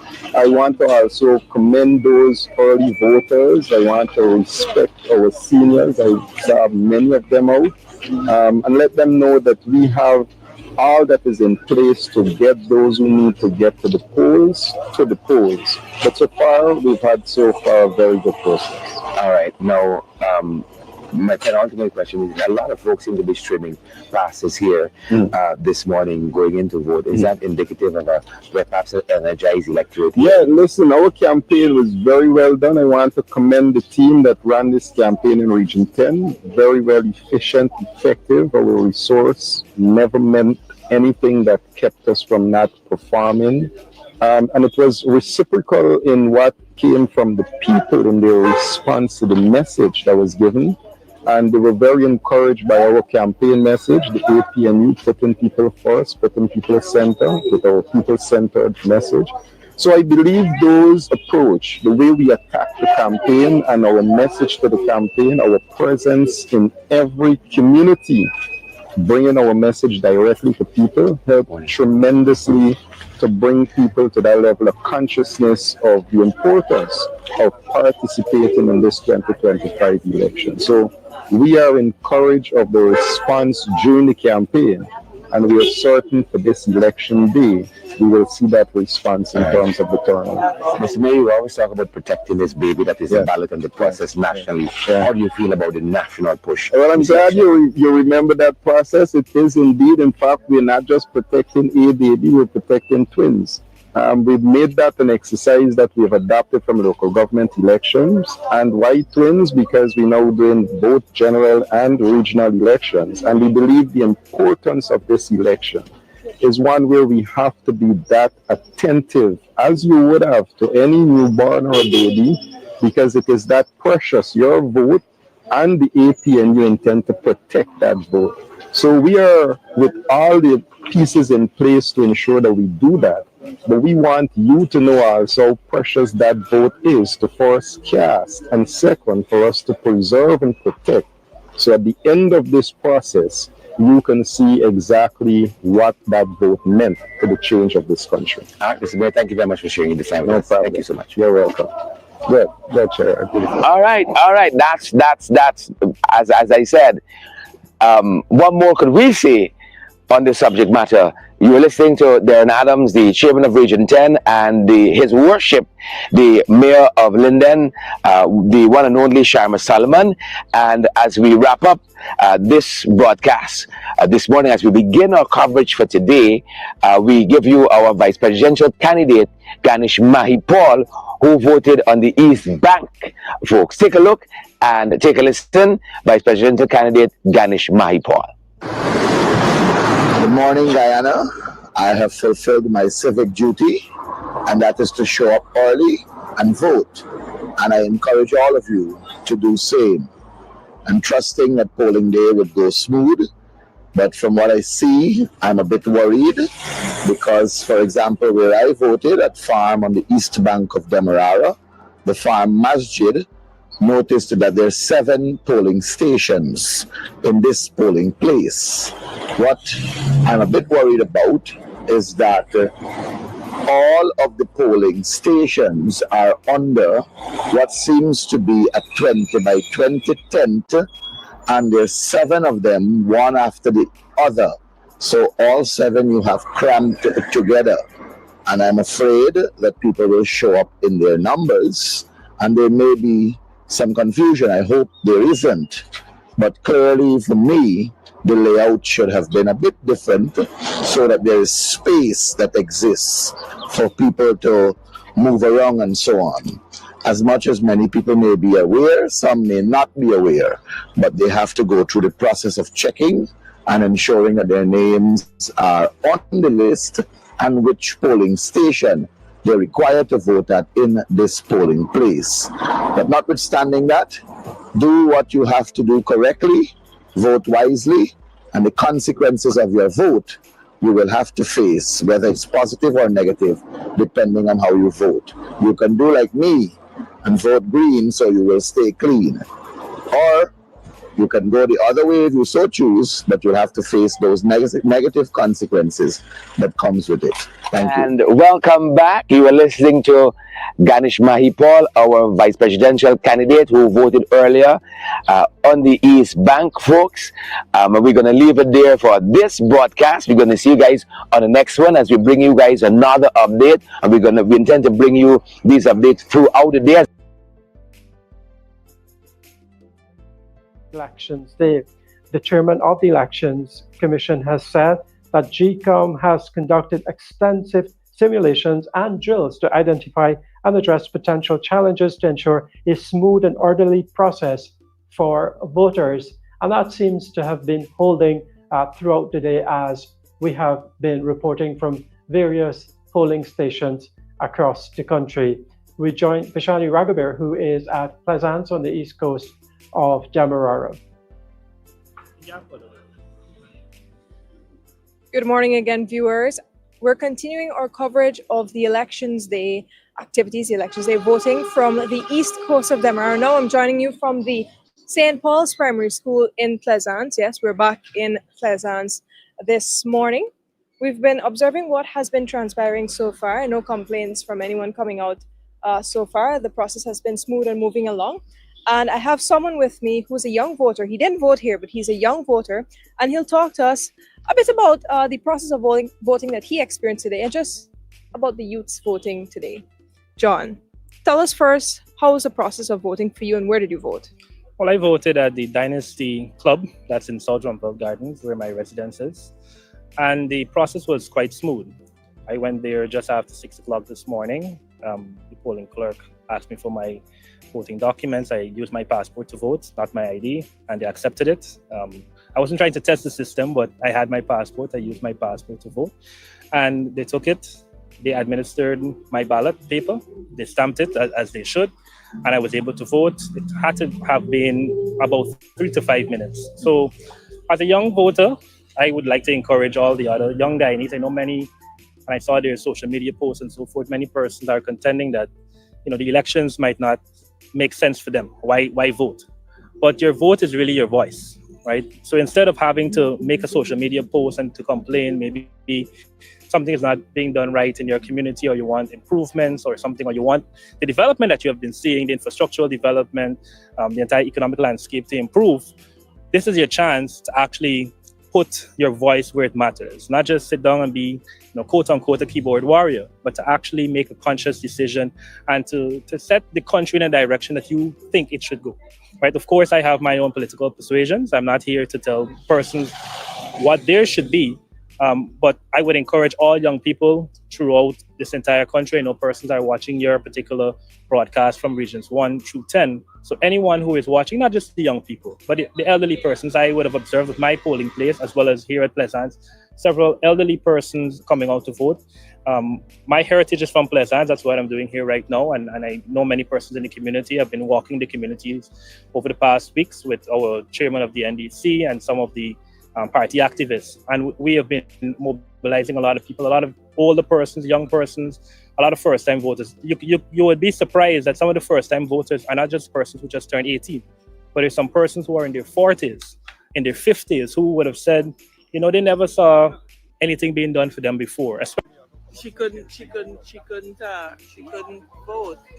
No. So she was completely disenfranchised here. Well, they're waiting to see what arrangement could be put in place so that she'd be able to vote. Now, 10 to 11 o'clock on election. And she's been there for about 2 hours by now. Sitting here for 2 hours trying to vote. Over the Transfiguration Church. So we have, the problem that you have here, Kian, is that the way polling stations are numbered does not correspond with what people see online. Right. So even if they say, go online and check, when you get online and you do check, when you get here, it's a different story. Right. So imagine in this one place, within the last hour, we've had 10 persons who are just on standby, waiting to find their polling stations. So multiply that by other polling places across the absolutely, country. And I told everybody, we're pointing these things out as they come.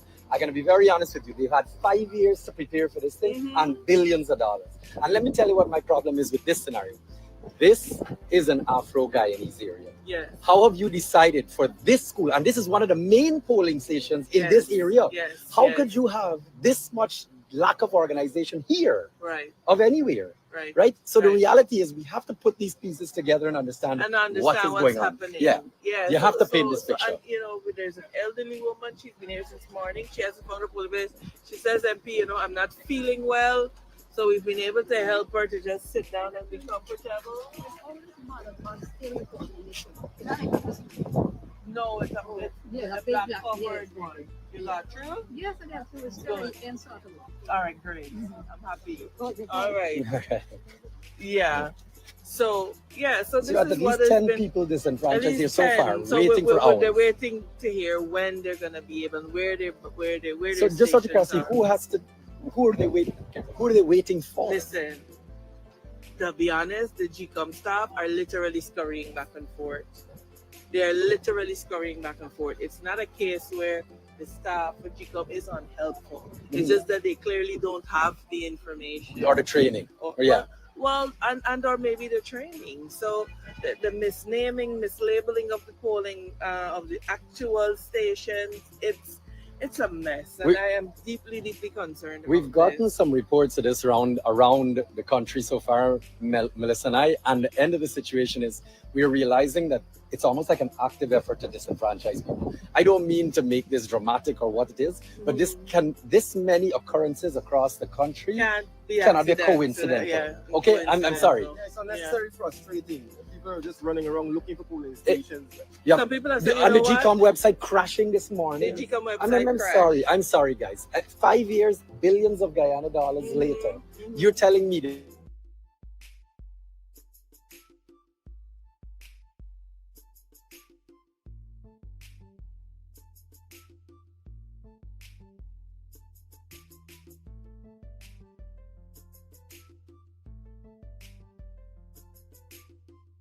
it's almost like the less people that vote, the happier they are. Yeah. Okay, and I think everybody in this country needs to start putting this together. Look at this. Look. Do you guys know how far this lady has to walk? All the way to the annex. Do you know how far this lady has to walk? No pathway, nothing for her. Look at this. People have to. Oh my gosh. This is, you know, this reminds me of that situation with the poor Amerindia women and children in Latin, that you're just abandoning people to figure life out. And I'm sorry, at the end of the day, I'm telling everybody to come out and vote because this is what we need to change. If you haven't voted yet and you are coming out to vote, guys, this is why we're voting for change. This is why we voted for Guyana and any other third party other than P.P.P. and Apple, because it's only, do me a favor, man, to educate the people a little bit on GECOM and their makeup and what's going on with that. The makeup of GECOM right now does not reflect the political landscape and the reality of the political landscape. And GECOM came about after 1992 when the Carter Center had come and they were trying to transition, as it were, into a more democratic, etc. system. It has now outlived its usefulness in the current configuration. Because of the multiplicity of political parties, you only have representation from the two parties. The two parties. And then there's this lifelong appointment story. So the opposition commissioners have been there from since Noah was a boy. Apparently your ticket out is to die. They don't know to use social media. They don't know to do nothing. You don't see a problem with that? There has to be a problem with that. And so when we talk about voting for change, when we talk about needing to resolve this issues, it's not because we like talk, it's because if we're gonna move, how embarrassing this is. People looking on like, really? The world. My God, like y'all can't get these basics right. I just been in border market and a man tell me, you know why he voting for Forward Guyana? He said he voting because when he look at some videos, some lives they all doing, it looked like is rural Africa. He said, I can't believe I never see these parts of this country. He said this place has if it wasn't for social media, if it wasn't for the newer parties showing what's going on the ground, what the reality is, and then look at our voting process here now. And Amanda, you were here in 2020 with me. The Carter Center, EU, CARICOM, everybody gave their reports and said this is what needs to be changed, especially after all that drama we had. Nothing has changed. And you know what?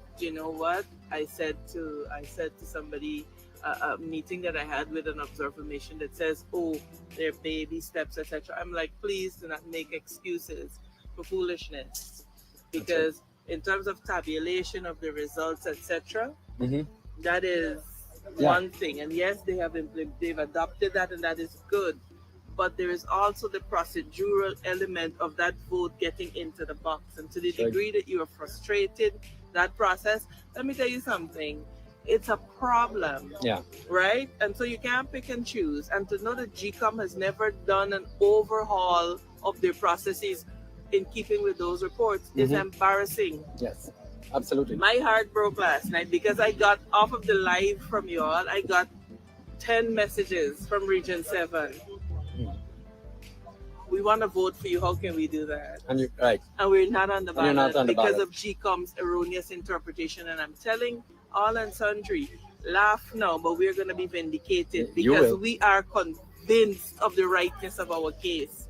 People don't understand the disenfranchisement. If you have a split system of regional votes and top-up vote seats, then at the end of the day, you're still fighting for the top-up seats because all the votes are going to be in that collective pool. And I know a lot of people don't understand, the details of that kind of scenario. But for Guyanese to understand, it is them being disenfranchised. It is them being disenfranchised. This is not about FGA, and unfortunately, and P.N, this is why Forward Guyana movement, you know why we chose not to have a rally? We could have had a rally and a big jump up and so on. This is what we were doing, helping people find their polling stations, helping people figure out. We've had people saying, okay, I transferred to Diamond last local government elections, I voted there, so I'm going back there. Well, we check, no, you're in Kitty. Yeah. So you have to provide translation for that person because they're like, and so it's frustrating, but we will continue to report. We're actually going to head over to back to the Transfiguration Church to make sure that this is a candidate that is unable to cast a ballot. So what we're basically saying here is we're at East Romville Secondary School here, and we have over 10 people that are just being disenfranchised by the fact that there is not wheelchair accessibility. The elderly here are struggling. I mean, I could show you guys one more time. And then there is flaws with the list where they're not even on the list. They have to walk across fields, no assistance, no access, nothing.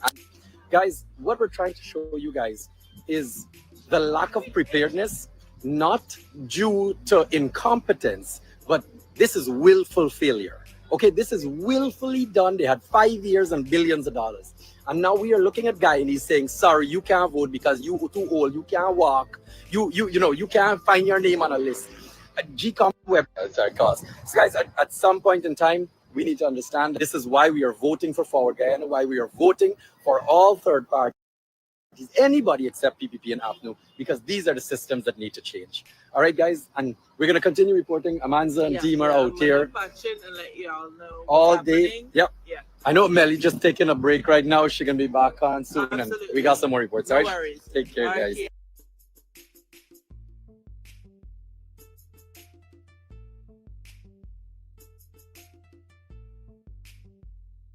To improve access to housing. And one of those measures include offering free house lots, if I got it right, to persons who earn below $400,000. Now, given the backlog that governments would have struggled to address, how do you intend? What is your action plan to address this issue? I think the government suffer from coastal titis. Everything for them has to be done on the coast. I would say this to you. Our approach will be all 10 regions. There are certain things we will take into consideration in our housing program. We will do it in all 10 regions. We want to focus on putting people on the highlands because you're talking about climate change. It is idle talk to talk about climate change and then continue to proliferate the coast with all these houses, etc. I believed in what David Granger wanted to do. His decision that it should not be the Ministry of Regional Development, it should be the Ministry of Communities, for me is a very profound decision, though people didn't pay attention to it. And our intention is to build communities across the country and communities that are self-sustainable. Let's take the highway. You can take parts of that highway and put thousands of people to live there. You put hospital, you put recreation, and you create business around it. And so new communities can evolve. The government only looks at high-end communities. I'm talking about communities of people. Let's take Linden. You can begin to shift people from Linden along that corridor to Lethem. You can begin to shift people along the corridor to Aichuni. When you look at these areas, there are many areas still to be open. On the east bank of the Essequibo, it's above sea level. We can do housing there. Now, I don't anticipate we will get rid of the backlog. What I do anticipate is that we are going to build communities, we're going to put people in houses, and people will see the benefit of what we're doing, and with time, we will solve the problem. But because we are cognizant of the fact that we can't do it all at one time, we have established what we call rent to own. We will then also have what we call rent support, where as we seek to build houses for people below the poverty line, we can help them with rent relief. And we also want to help with mortgage relief. You might not have all the funds to be entitled to a mortgage, but we as the state can guarantee. So you will have houses emerging privately through mortgages. You will seek to stabilize your people's accommodation through your rent system. And then you have your rent to own. And then you have those that you can give house lots to who have the capacity to build. Now, the decision to say free house lots is a decision that, in my opinion, is important.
Things up, A.P.N.U all the way.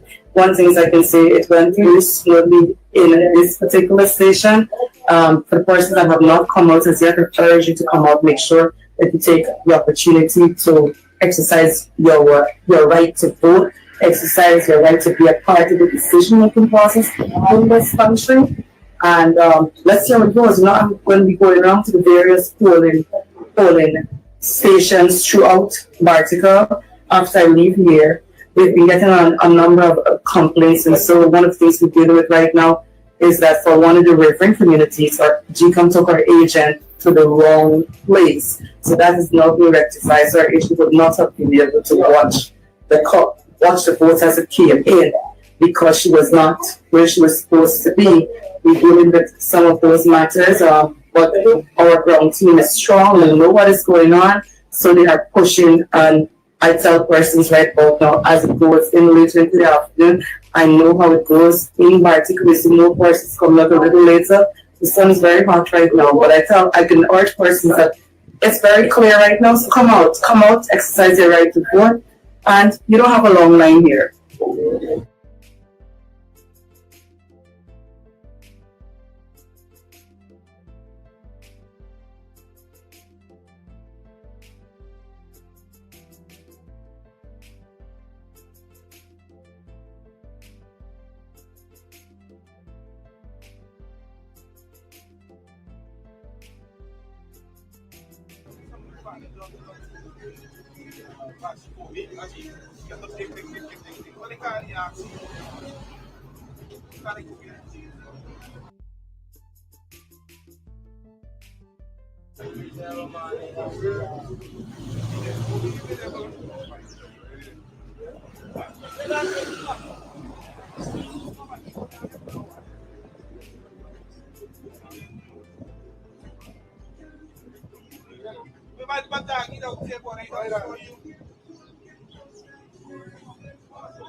Expanding telemedicine to hinterland villages and launching a national ambulance authority. However, the P.P.P. have not raised our local nurses' salary. The P.P.P. has not employed our nurses, but the P.P.P. is employing nurses from out of the country, paying them higher wages than they're paying our local nurses, and they're also housing them and providing other forms of allowances. So the P.P.P. is promising to recruit 6,000 nurses. My question is, from where? The P.P.P. also promises Amerindian hinterland support with duty-free ATVs and boat engines for ease of travel. The P.P.P. also promises increased LCDS funds for village projects, upskilling and employment for community support officers, and expanded telehealth. But the PPPC does not come with guaranteed personal improved benefits for the improvement of the standard cost of living. The P.P.P. promises does not present any direct benefits for the average man. Now, let's have a look at what the A.P.N.U. has to offer. The A.P.N.U. Partnership for National Unity campaign around and has to offer a bold financial relief plus structural access. This bold financial relief plus structural access promised by the A.P.N.U. caters strongly to everyday financial concerns. Immediate cash and salary increases. The A.P.N.U. promises in the first 100 days cash transfers of Guyana 100,000 to all adults. Minimum wage for public servants raised to 200,000. Old age pension increase to 100,000. The A.P.N.U. also promises student monthly stipend of 50,000 for post-secondary student. The A.P.N.U. also promises utility subsidies. They promise that electricity subsidy, if a bill is Guyana 11,000, the government covers up to 10,000, leaving just 1,000 to be paid by the consumer. The same structure will be applied for water. Period. But we have the influence to bring calm, to encourage dialogue, and to protect the peace in our homes, in our neighborhoods, and in our places of work. Our children look up to us, learning from how we respond, how we speak, and how we interact. As Guyanese, we are blessed with an ethnically diverse makeup. As leaders, as caregivers, let us remind our families, our friends, and all those around us that hatred and violence have no place in our country. Mothers, sisters, daughters, our strength is in our love, our wisdom, and our ability to nurture and encourage unity. In this election, let us use our voices to heal, to uplift, to inspire, and to foster peace and harmony in Guyana. Country, let's work together for all to see. Why the police is blocking up the road? I guess there's a problem right now. I don't know. Okay. Okay. Police all a man right there. On the top section as well as the bottom section in your presence. On the ballot paper, provision is made for you to vote twice. Once at the top section where you vote for the general election and once at the bottom section where you vote for the regional election. Look for the name and symbol of the party of your choice in the top section of the ballot paper and mark your X in the empty box next to the party symbol. Then look for the name and symbol of the party of your choice in the bottom section and mark your X in the empty box next to the party's symbol. After you have voted, fold the ballot paper as shown by the election official, dip the first joint of your right index finger in the ink provided, then place the ballot paper in the ballot box. You will then have to peacefully depart the polling station. For more information, contact the GECOM on 225-027729 or visit www.gecom.org.gy.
Sustainable.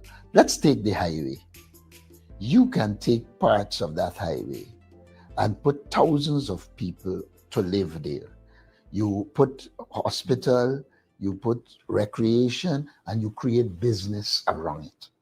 And so new communities can evolve. The government only looks at high-end communities. I'm talking about communities of people. Let's take Linden. You can begin to shift people from Linden along that corridor to Lethem. You can begin to shift people along the corridor to Ituni. When you look at these areas, there are many areas still to be open. On the east bank of the Essequibo, it's above sea level. We can do housing there. Now, I don't anticipate we will get rid of the backlog. What I do anticipate is that we are going to build communities, we're going to put people in houses, and people will see the benefit of what we're doing, and with time, we will solve the problem. But because we are cognizant of the fact that we can't do it all at one time, we have established what we call rent to own. We will then also have what we call rent support, where as we seek to build houses for people below the poverty line, we can help them with rent relief. And we also want to help with mortgage relief. You might not have all the funds to be entitled to a mortgage, but we as the state can guarantee. So you will have houses emerging privately through mortgages. You will seek to stabilize your people's accommodation through your rent system. And then you have your rent to own. And then you have those that you can give house lots to who have the capacity to build. Now, the decision to say free house lots is a decision that, in my opinion, is important because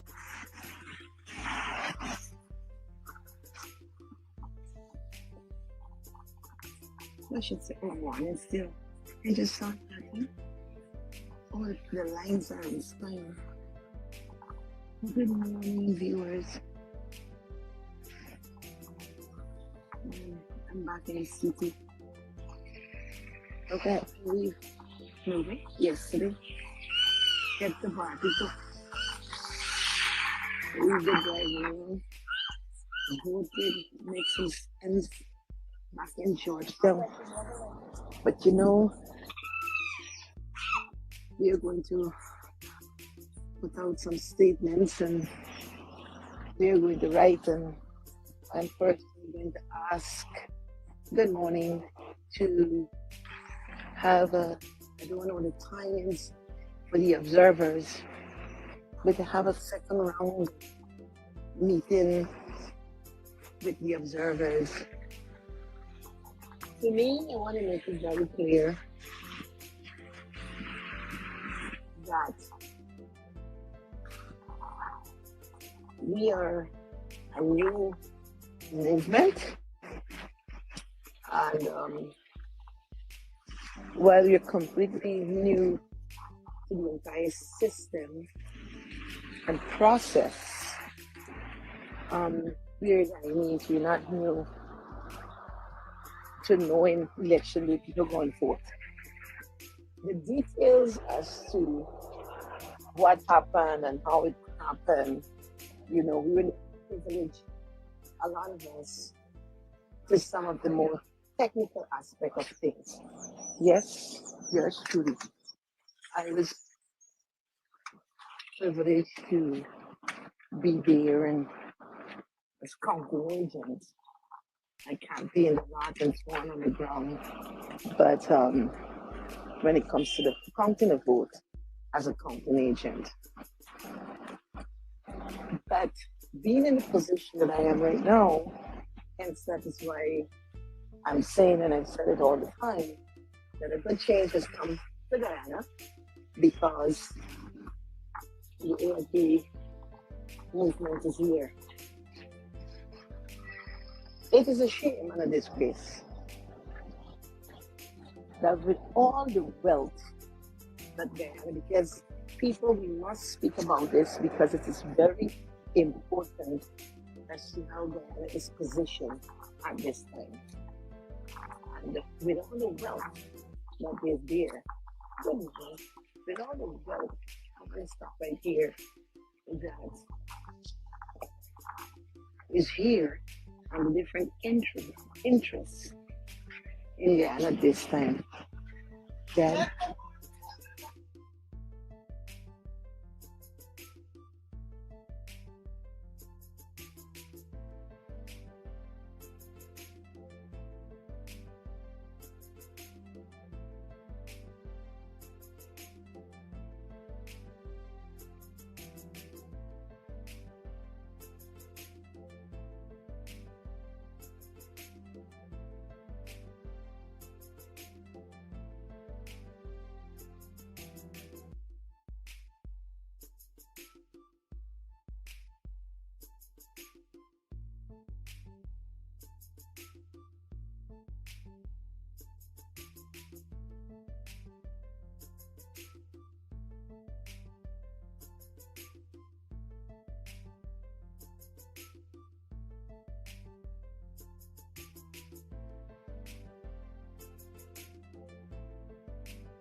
of our country.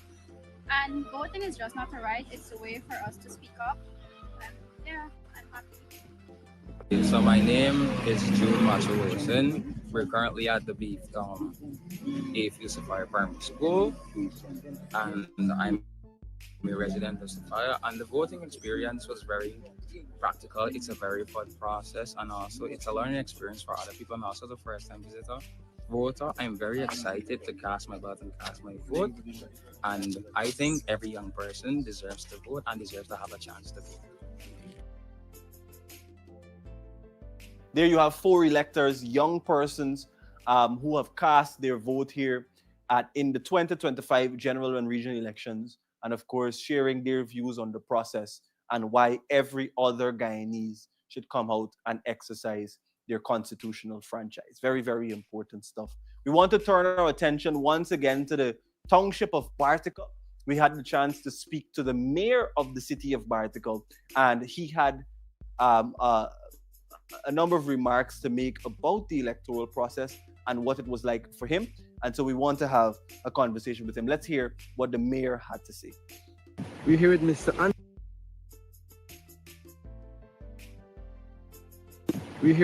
Anthony Morris Sr., the mayor of Bartica. Mr. Anthony, tell us about the process that happened here in terms of the voting. Well, first of all, let me just declare I finished voting just now. And certainly the polling station is divided into 3 polling booths. So it went smoothly, and what I noticed is that this for voters.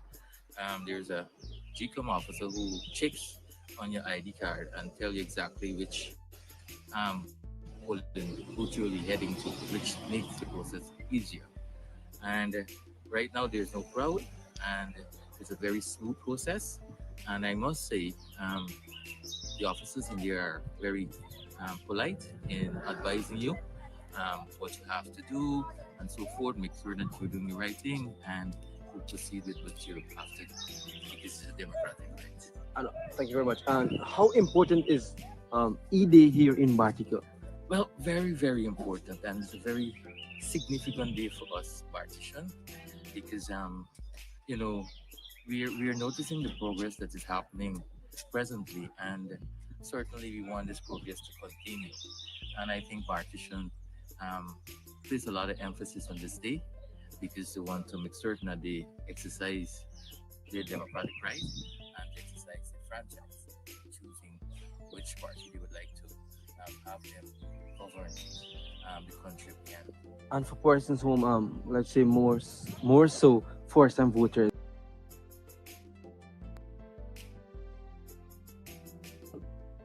Is GECOM in its current form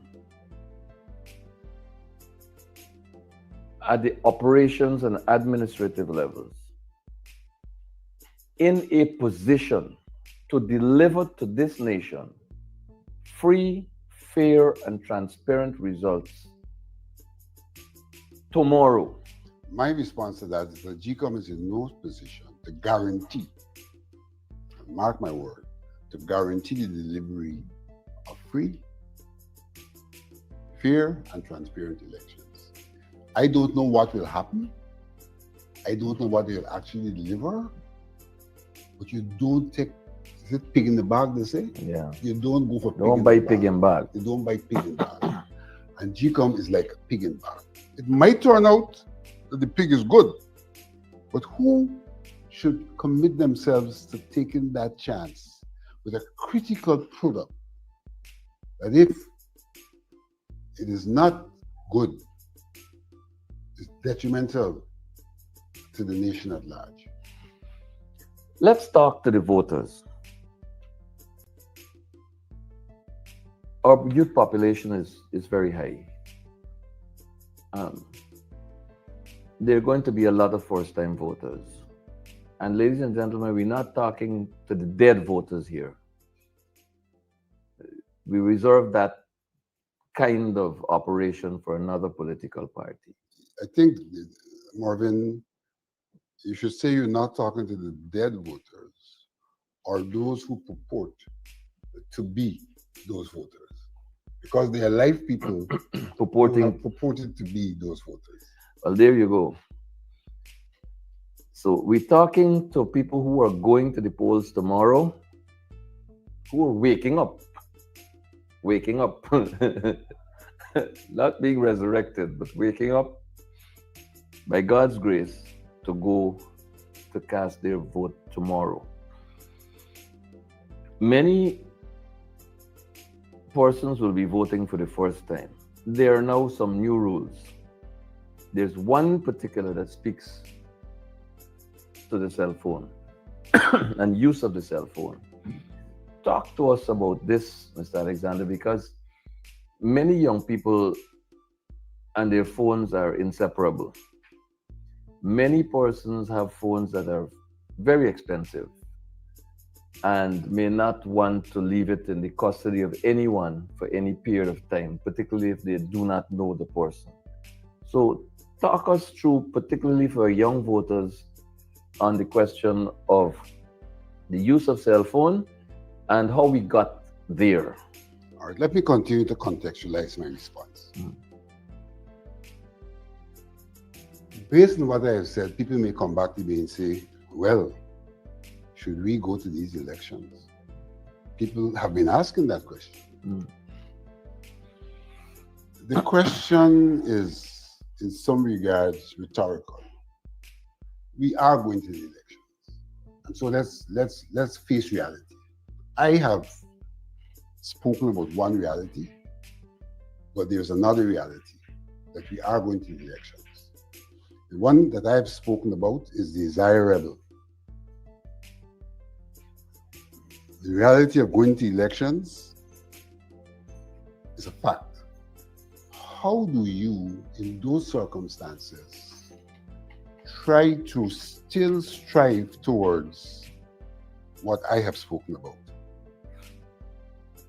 In that regard, the people who are going to vote now have to take on the role of quality assurers. They have to take on that role. They're going to elections, you can have elections, you can have a product. You wanted it to be quality assured in advance, you want to have it, but you still want it to be quality assured. And so in wanting elections to be quality assured, because you don't want to have a situation where you don't participate, elections are held, then a government is imposed upon you. There are things you now have to do that should have been guaranteed, but you're going to do them to give yourself, in some regards, the guarantee you were looking for in the first instance. And therefore, the electors, the stakeholders, have got to be involved in processes during the course of this election that does what should have been done, or ensures that that which should have been done for a purpose, that purpose is still achieved. So, for example, I mentioned the question of the identification of electors. And let me say, when I spoke previously, I only gave one example of the faults in the process, but there are many examples. Is GECOM in it?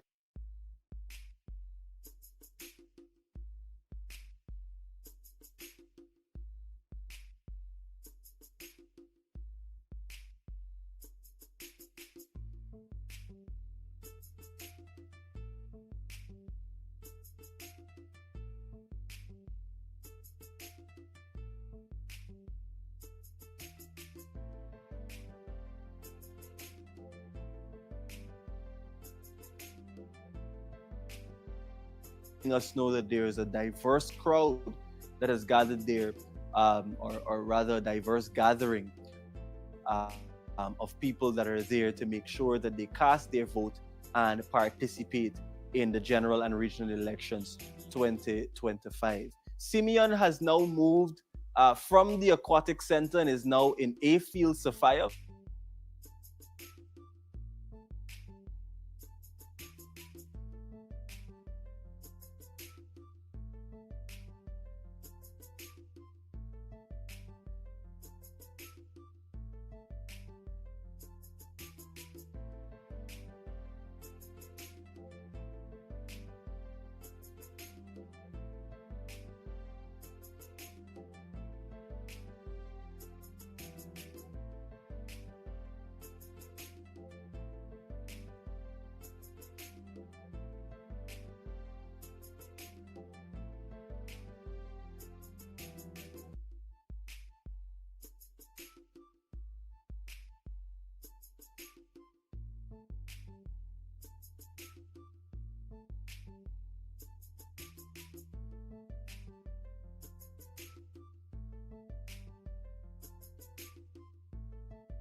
One love, Delta 9 family.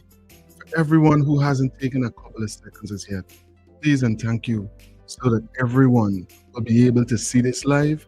Take a couple of seconds and make sure that you thumbs up this live so that everybody in Guyana, everybody in the diaspora will be able to be updated with every single thing that was presented here for almost 4 hours. And we had a nice, consistent crowd. I want to thank every single person that has been a part of this live broadcast so far. Elor, everybody that's in the live right now, thanks for tuning in. Thanks to every single person for tuning in. Y'all hearing what's going on the ground right now. It's elections 2025. We're hearing about bus loads of Bangladeshis. We just had a chance to hear from the persons that are actually a part of the GECOM team, giving us actual facts about what we should be expecting, given the fact of what he knows from an insider perspective. It's good that everybody be updated with all of these details. Asking that persons just kindly thumbs up the live, share this live.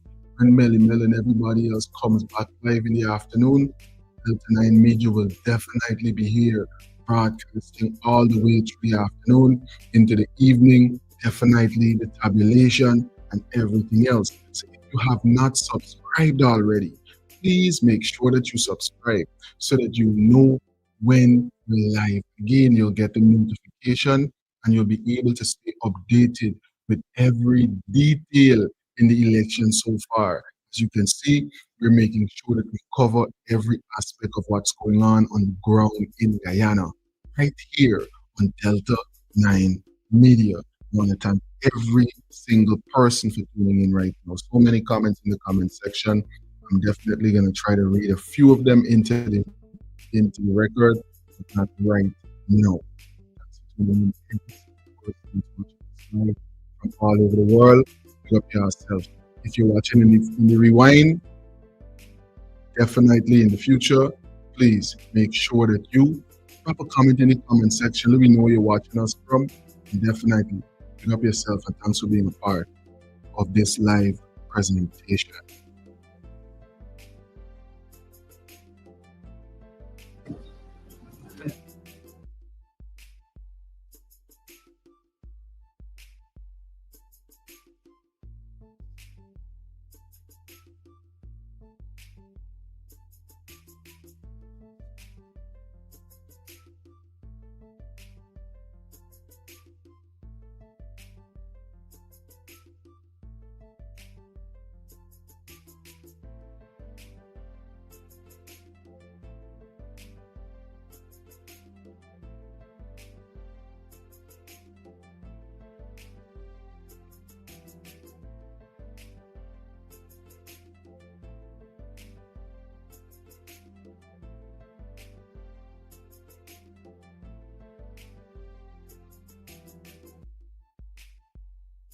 Encouragements for Guyanese who would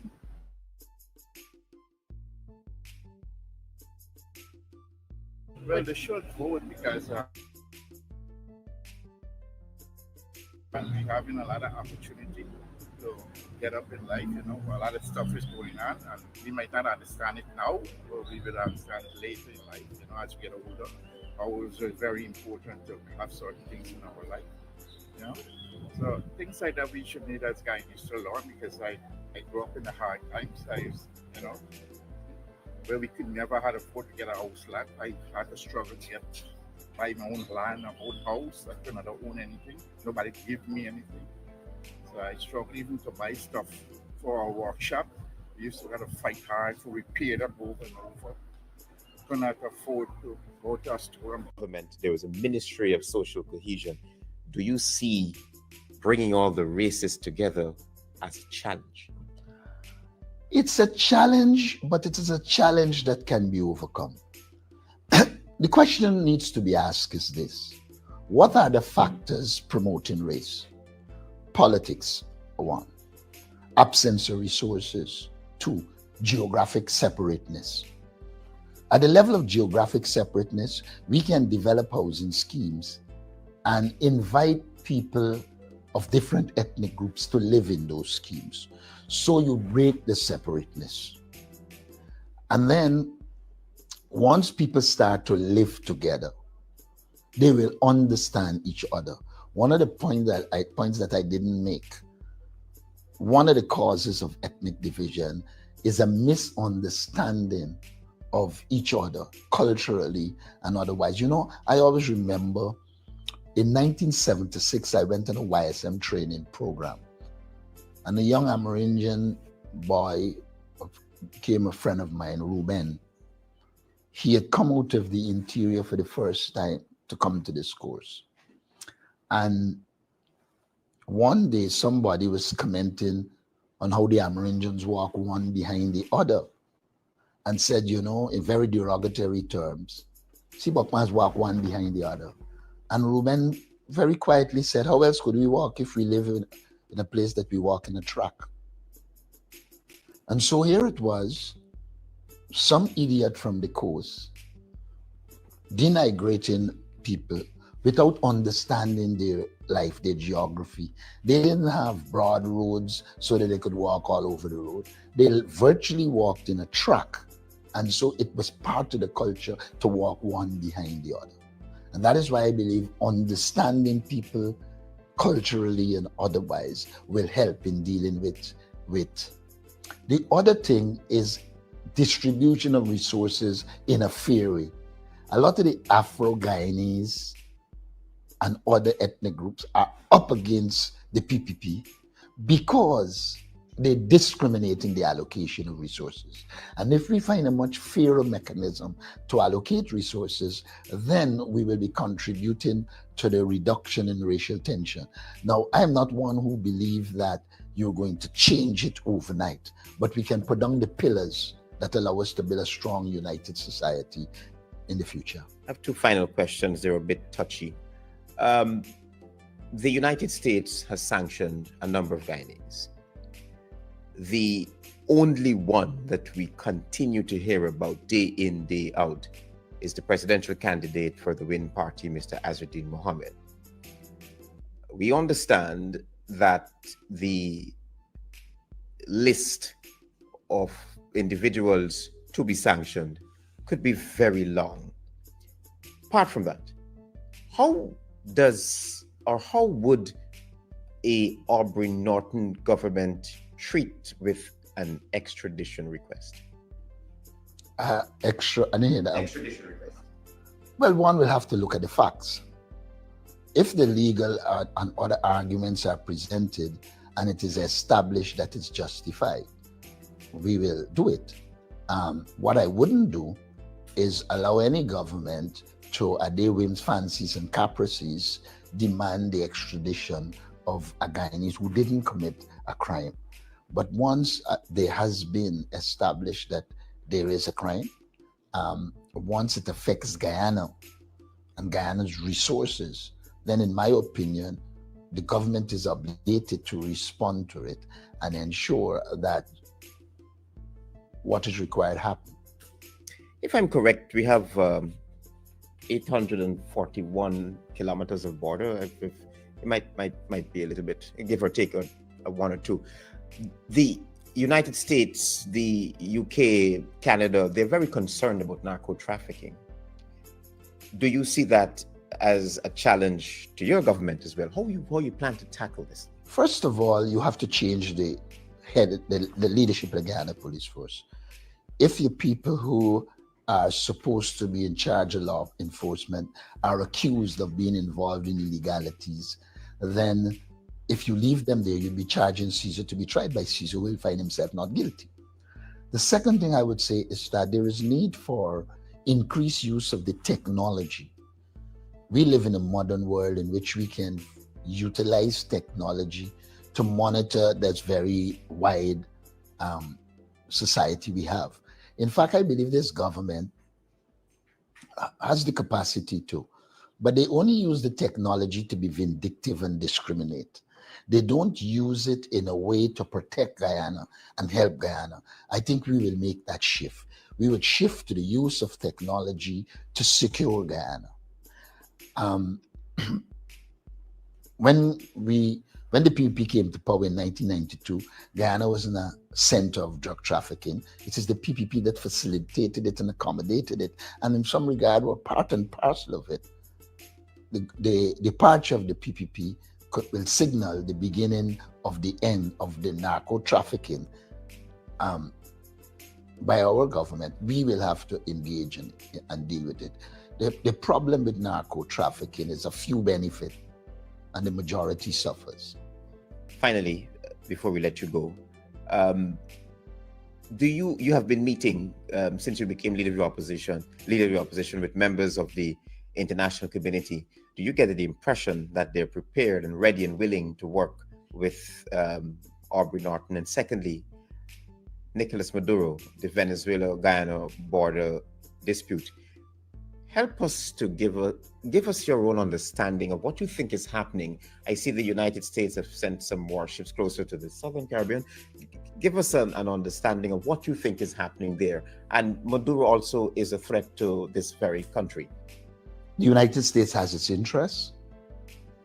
It knows, or at least it perceives, what is its interest. The United States will pursue its interests. We have our interests. Our interests is in protecting our territorial integrity, while at the same time ensuring that we keep Venezuela at bay. Now, international relations has never been a straightforward thing. We will have to analyze US interests, know what elements we need to be responsive to, analyze our interests and know what we need to do in terms of our interests. And the only thing I can guarantee you is that as president, I will pursue our interests, which is the protection of our territorial integrity and sovereignty.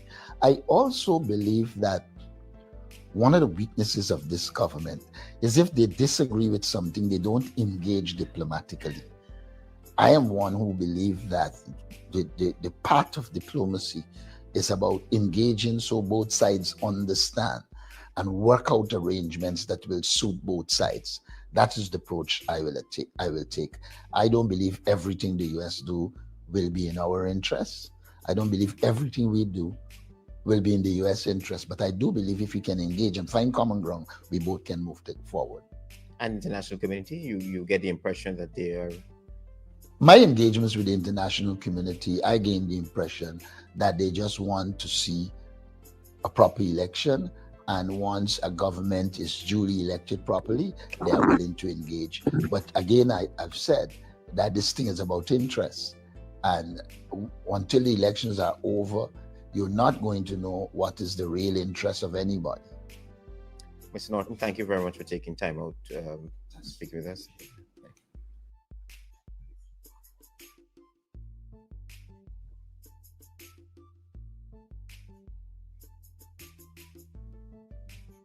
One love, King Delta. Welcome